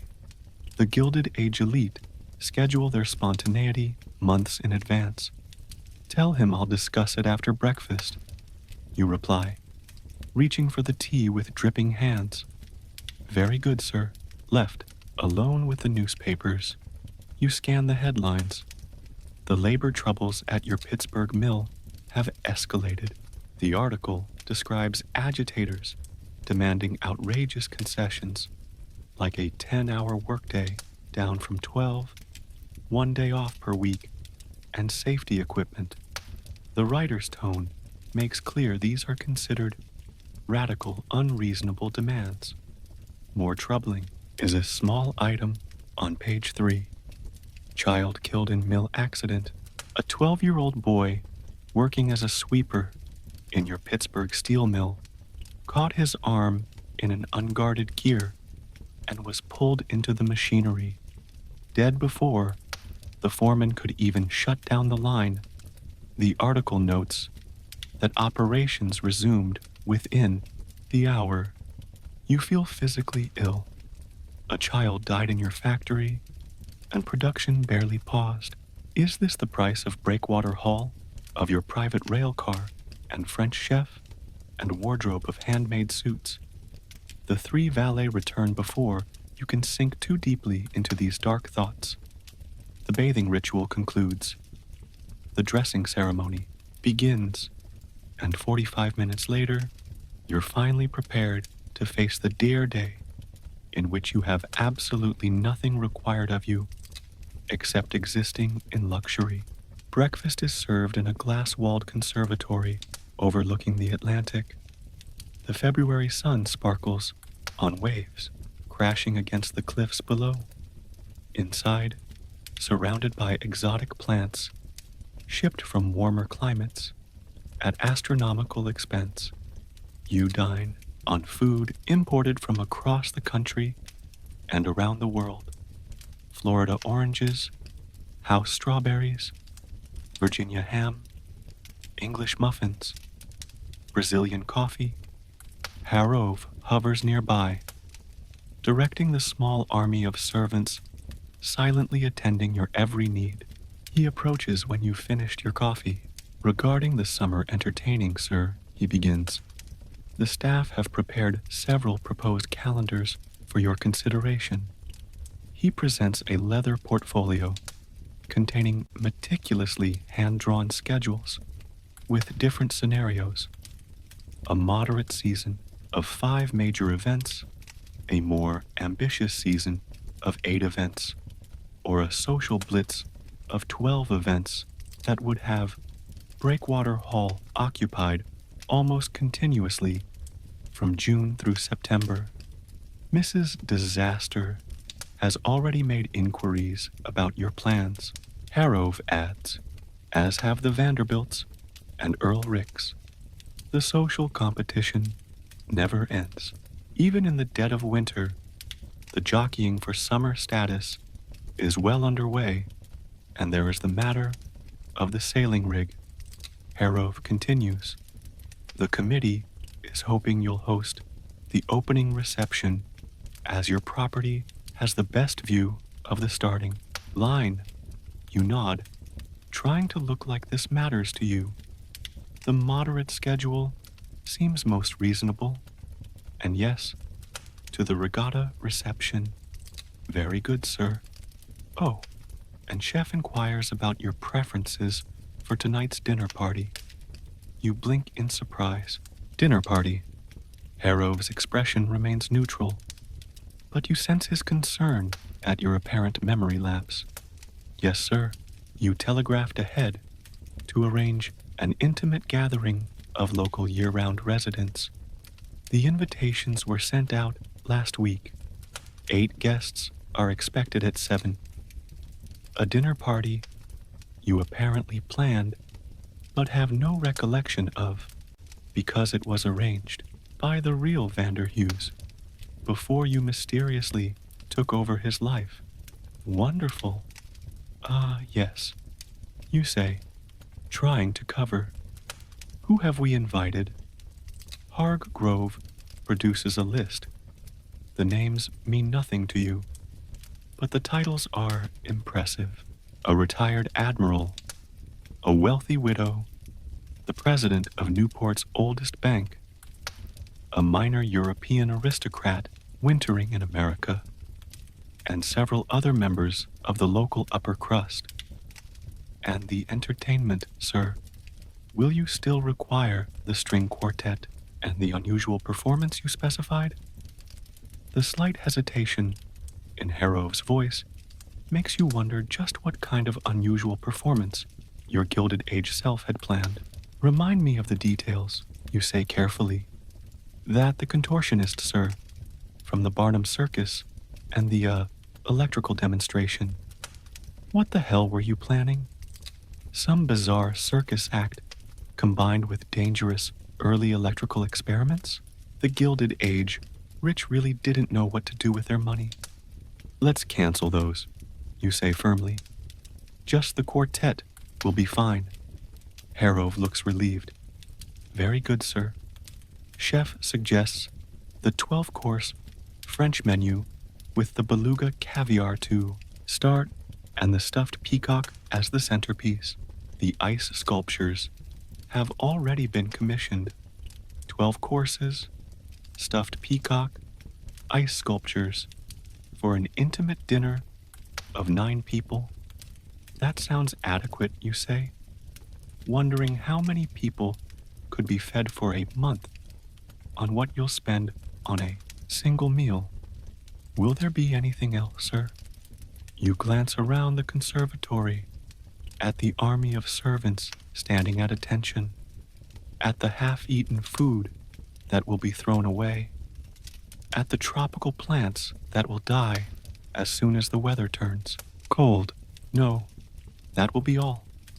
The day passes in a haze of pointless luxury. You tour the grounds with the head gardener, who explains the elaborate plans for summer landscaping.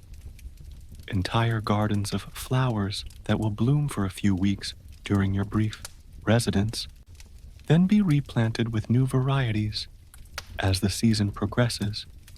You inspect the stables, where 12 horses are maintained year-round despite your absence. You visit the boathouse, where 3 yachts wait under canvas covers, each worth a fortune, each used perhaps a dozen times a year. Everywhere you go, servants materialize to attend to your needs, then disappear when not needed. It's like living in a luxury hotel with a staff-to-guest ratio of 40-1. By late afternoon, preparations for the dinner party are in full swing. Florists arrive with massive arrangements of hothouse blooms. The string quartet sets up in the music room. Silver is polished. Crystal is arranged. Linens are pressed. The kitchen is a madhouse of activity as chef and his staff prepare a meal that would feed a small village. You retreat to your bedroom to dress for dinner. Another elaborate ritual requiring 3 grown men to help you put on clothes. This time its white tie and tails, the most formal evening attire. By the time Richardson pins a tiny diamond stick pin to your white tie, you feel like a Christmas tree being decorated. Perfect, sir, he says, stepping back to admire his work. Shall I send word to Harov that you'll be down shortly? Yes. Thank you. Left alone, you examine yourself in the full-length mirror. The man who stares back is the perfect image of Gilded Age. Success immaculately groomed, expensively dressed, radiating wealth and power. On the outside, you are the very model of what men of this era aspire to be. But inside, you're increasingly troubled by the moral cost of this lifestyle. The dead child in your factory, the striking workers facing armed Pinkertons, the obscene waste of resources that could help so many, but instead are squandered on peacock dinners and ice sculptures. A soft knock at the door announces that it's time. You descend the grand staircase to find Harov waiting in the entrance hall, now transformed with flowers, candles, and polished silver. Your guests will begin arriving momentarily, sir, he says. Shall I have champagne served immediately? Or would you prefer to wait until all have arrived? Immediately, you reply, figuring these people probably expect alcohol the moment they cross the threshold. You're right. The first guests, Admiral Winslow and his wife, are barely through the door before footmen appear with silver trays of champagne in crystal flutes. The Admiral, a red-faced man with an impressive white beard, takes one in each hand. Vander Hughes, he booms, magnificent place you've built, puts the rest of the avenue to shame. His wife, a thin woman dripping with diamonds, despite the intimate nature of the dinner, adds, We've been watching the construction with great interest. The limestone quarried from your own property in Vermont, I understand. So clever to use one's own resources. You make non-committal noises of agreement as more guests arrive. Each exclaims over the house, the furnishings, the artwork. The conversation is a bizarre mix of flattery directed at you and subtle digs at other members of Newport society who aren't present. The Vanderbilts' new place is so continental, says Mrs. Winthrop, the wealthy widow, with a sniff that makes clear this isn't a compliment. One hardly feels one is in America at all. And the AA's summer ball last year, adds Count von Hohenberg, the European aristocrat, was charming, of course, but perhaps trying a bit too hard. The live swans in the fountain seemed excessive, says the man currently drinking champagne in a 97-room cottage with 40 servants. The string quartet plays softly in the background as you lead your guests on a tour of the public rooms. They ooh and ah over the imported marble, the gilded ceilings, the priceless artwork. Their compliments are genuine, but also calculating. They're mentally tallying the cost of everything, comparing it to their own possessions, determining your exact place in the social hierarchy. I must say, says Mrs. Catt, wife of the bank president, your picture gallery surpasses even the Vanderbilts. Such taste. The library is extraordinary, her husband adds. 10,000 volumes, Harov tells me. Have you read them all? He laughs as if this is the height of wit, only the important ones. You reply dryly. Finally, dinner is announced. Harov leads the procession to the dining room, now transformed into a scene from a royal palace. The table gleams with silver, crystal, and gold-rimmed china. Candelabras cast a warm glow over elaborate floral arrangements. In the center, a massive ice sculpture of Neptune rising from the sea slowly melts onto a silver tray. The meal that follows is less a dinner and more a theatrical performance with food as props. 12 courses, each more elaborate than the last. Caviar served on ice blocks, illuminated from below by hidden electric lights. Turtle soup poured from silver tureens. Whole fish baked in salt crusts that serve as dramatically crack-open tableside. The stuffed peacock, its plumage carefully reattached after cooking, looking as if it might fly off the platter. Between courses, servants silently replace every piece of flaitier, every plate, every glass. The choreography is precise, practiced, perfect. You count 28 different serving vessels used for 9 people over 3 hours. The conversation flows as freely as the wind, a different vintage with each course. Your guests discuss yacht racing, horse breeding, European travel, and real estate. They gossip about absent friends and subtly boast about their own achievements and possessions. Not once do they mention business, politics, or anything resembling current events or social issues. It's as if the world outside Newport doesn't exist. No labor strikes, no tenement fires, no child workers, no corruption, just wealthy people in a bubble of privilege talking about the things that matter to them, which turn out to be almost entirely trivial. I hear the Whitneys have commissioned a solid gold dinner service, says Winthrop. Seems impractical, don't you think? Gold is so soft. The Morgans have hired a French chef away from the Rothschilds, adds Mrs. Cat, paying him the earth. I understand, though I doubt he'll last the season. Americans are too direct for the French temperament.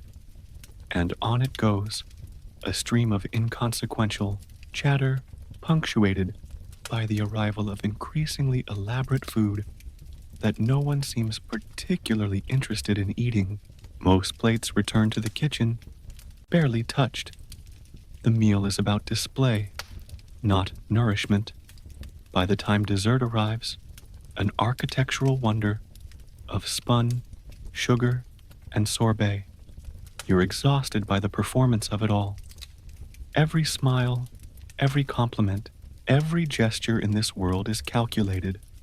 Nothing is genuine. Everything is competition. After dinner, the men retreat to the smoking room for brandy and cigars, while the women gather in the drawing room for cordials. Another Gilded Age ritual of gender segregation in the masculine confines of the smoking room, surrounded by dark wood paneling and leather chairs. The conversation shifts slightly now that the women are gone. The men discuss their latest acquisitions with the frankness of collectors comparing trophies. Just bought a Rembrandt, says Kat, puffing on a cigar that costs more than a factory worker makes in a day. Small piece, nothing major, but authentic.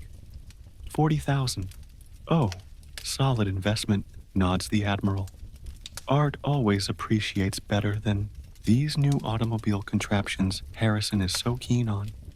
Noisy, unreliable things. Speaking of investments, Count von Hohenberg says, turning to you, I understand you've been acquiring additional rail lines in the West, planning to connect to the Southern Pacific. A business question, exactly what you've been dreading. You keep your answer vague. I never discuss specific business strategies at dinner parties. Bad form. The men nod approvingly. In their world, work is something gentlemen own, but don't discuss in social settings. Money is to be spent, not earned, at least conversationally. After an appropriate interval, you rejoin the ladies for coffee and petty fours in the music room, where the string quartet plays selections from Strauss and Tchaikovsky. The evening winds down with polite compliments and promises to reciprocate the invitation soon. By 11 the last guest has departed.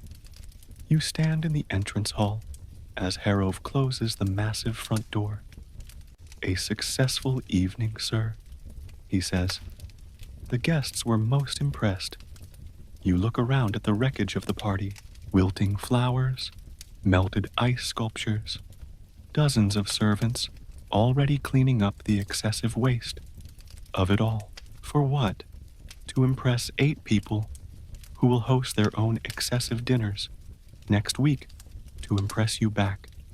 Is this what we do? Hargrove. You ask the question, slipping out before you can stop it. Spend fortunes to impress people we don't even particularly like.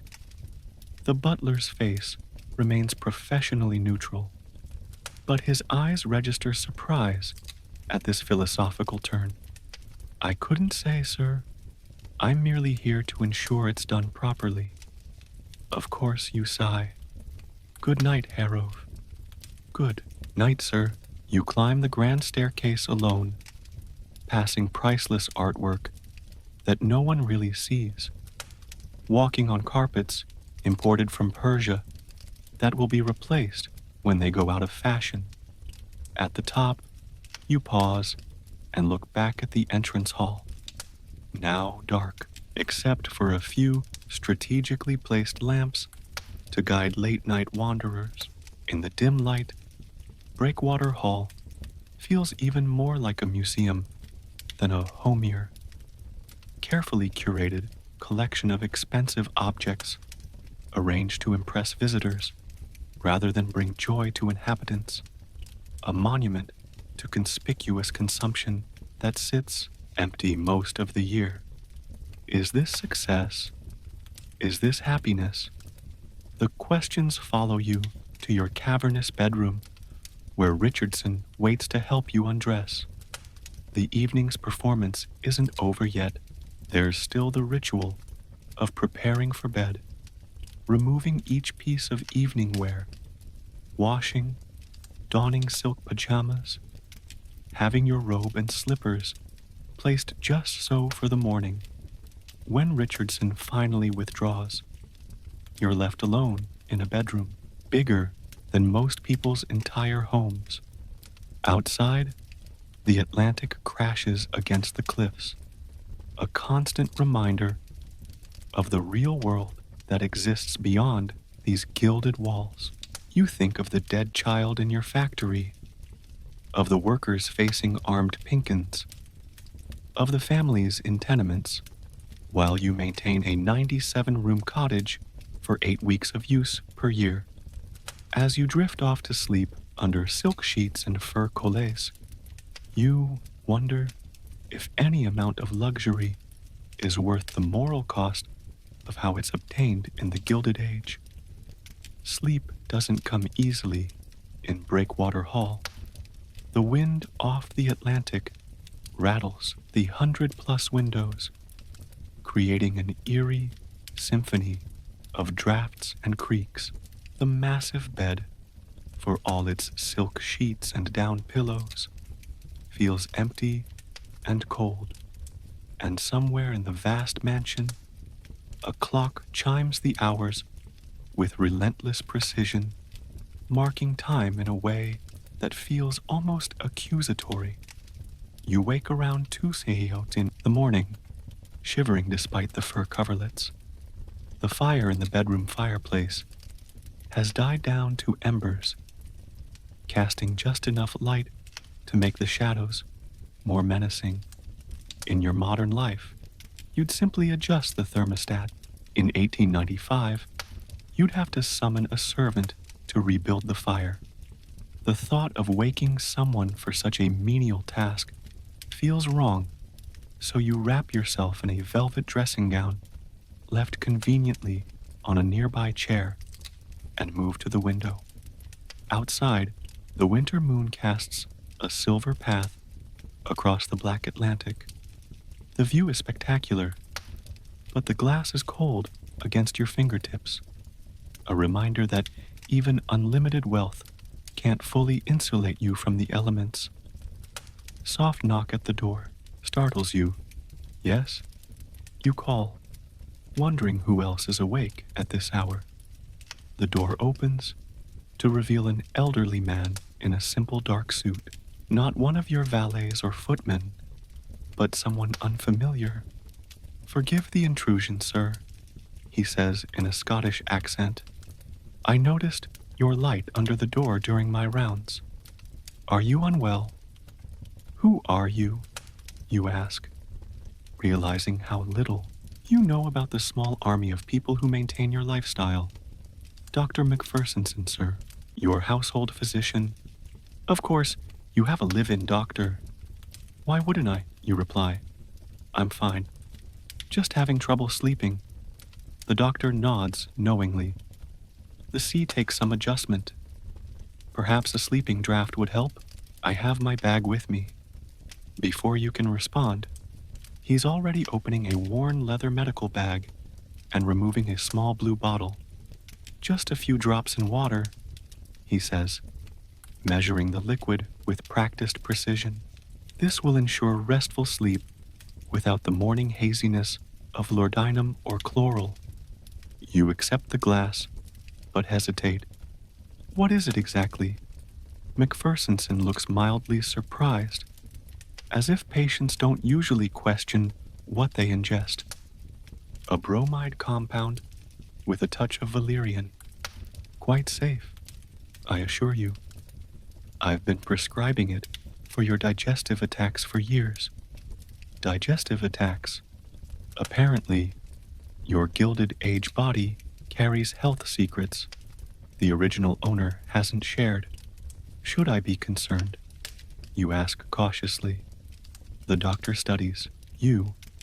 "Your stomach complaints have been well managed with diet and medication, sir. Though I've repeatedly suggested that reducing your business pressures would provide more relief than any medicine. In other words," he adds, "your body suffers from stress-induced issues." Not surprising, given the moral compromises and cutthroat decisions you've witnessed in just a couple of days. You probe, curiosity outweighing discomfort. What other medical issues might be lurking in this 1895 body? His professional demeanor cracks slightly, revealing genuine concern. "If I may speak frankly, sir?" You nod. "You drive yourself too hard. Your heart palpitations last autumn were a warning. Men in your position, men of great wealth and responsibility, often fail to recognize the physical toll of their ambitions until it's too late. Heart palpitations. Great. You've seen this before?" "Too often," he says grimly. "Mr. Morgan suffers from nervous exhaustion. Mr. Carnegie battles insomnia. Mr. Vanderbilt's digestive system is so compromised he can barely eat solid food. And Mr. Gould worked himself into an early grave." Jay Gould, the notorious railroad magnate, had died in 1892 at just 56, a sobering reminder that all the money in the world can't buy health or time. The telegraphs, the telephones, the constant demands, Macpherson continues, they take a toll that even the best medical science cannot fully address. These men, who seem all-powerful, who control industries and shape nations, are ultimately fragile humans, breaking down under pressures they themselves create. "What do you recommend?" you ask, genuinely curious. "Moderation in all things," he replies, channeling Hippocrates. "More rest, less rich food, fewer business entanglements, perhaps a sea voyage purely for pleasure, not business. Simple advice that the wealthy rarely follow. And this insomnia, you gesture to the glass in your hand, a symptom of an overactive mind. The draft will help tonight, but addressing the underlying causes is wiser in the long term. You drink the bitter solution, the sugar doing little to mask it. Thank you, doctor. I'll check on you in the morning. Ring if you need anything further. Once he leaves, you return to the window, letting the moonlight wash over you as his warnings echo. Heart palpitations, digestive problems, nervous exhaustion, the physical price of Gilded Age success. And it's not just physical health at stake. In a time before antibiotics, before modern surgery, before many vaccines, illnesses that are treatable in your world could be fatal here.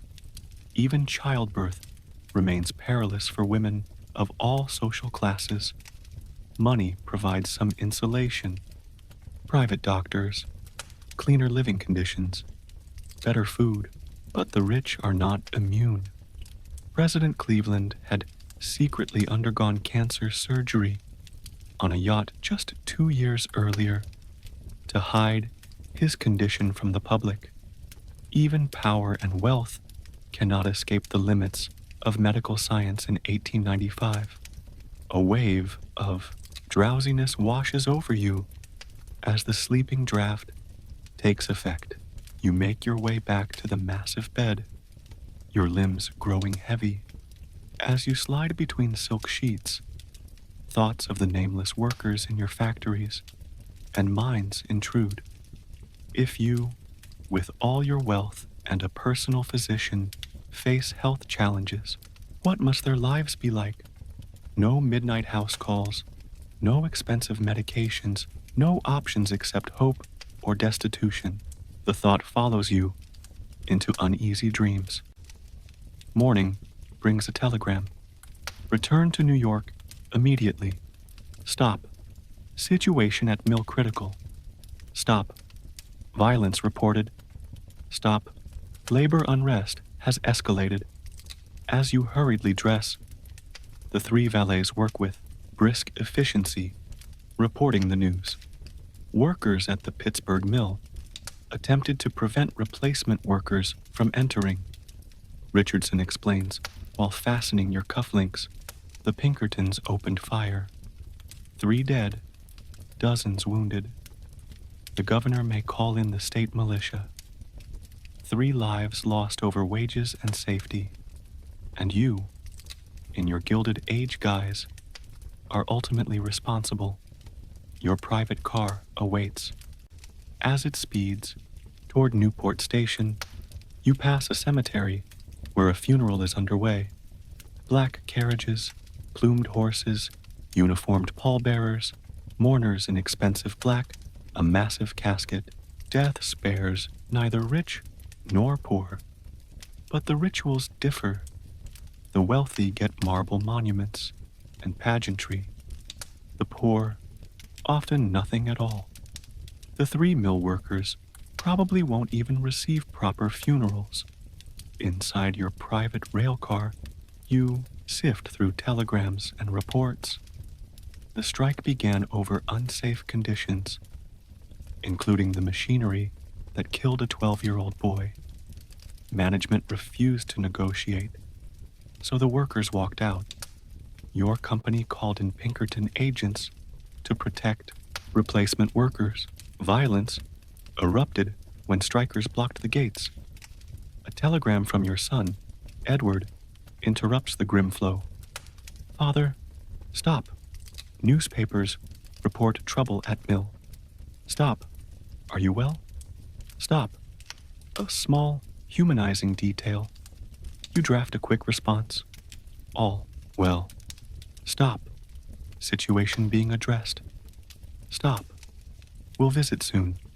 Stop. A promise you may not keep, but necessary.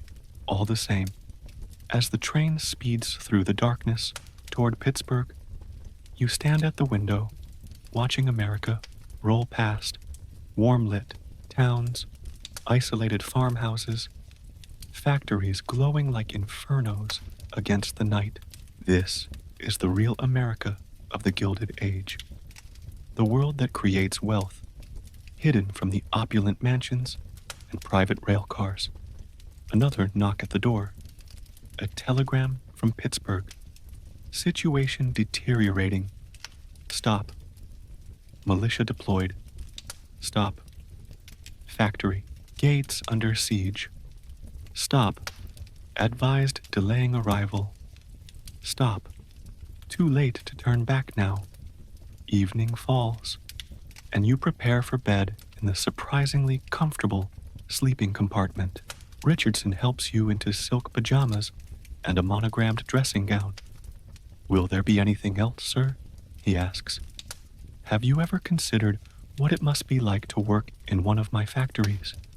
You ask slowly. He blinks, genuinely startled. I cannot say I have, sir. 12 hours a day, 6 days a week, no safety measures.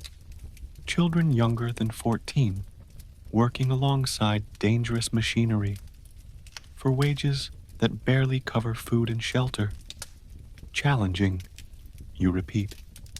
Yes, sir, challenging. Richardson admits. An awkward silence falls, a moment of human connection, breaking the rigid master-servant dynamic. Will you be requiring the sleeping draft tonight, sir? He asks, retreating. No, I need a clear head for tomorrow. As you lie down, the train's gentle rocking should be soothing, but sleep eludes you. Workers will greet your arrival not with bows, but with anger and suspicion. To them, you are a symbol of oppression, a faceless entity profiting from their suffering. Your mind drifts between extremes: Newport mansions and tenement slums, 12-course dinners, and children working 12-hour shifts. America in 1895 is two worlds, bound by a shared humanity the Gilded Age desperately tries to deny. Finally, exhaustion claims you. Sleep comes deep and dreamless, and your last thought is simple, yet profound. In any era, in any economic system, a society's worth is measured not by how it treats the privileged, but how it cares for the vulnerable. By that measure, the Gilded Age has failed dramatically.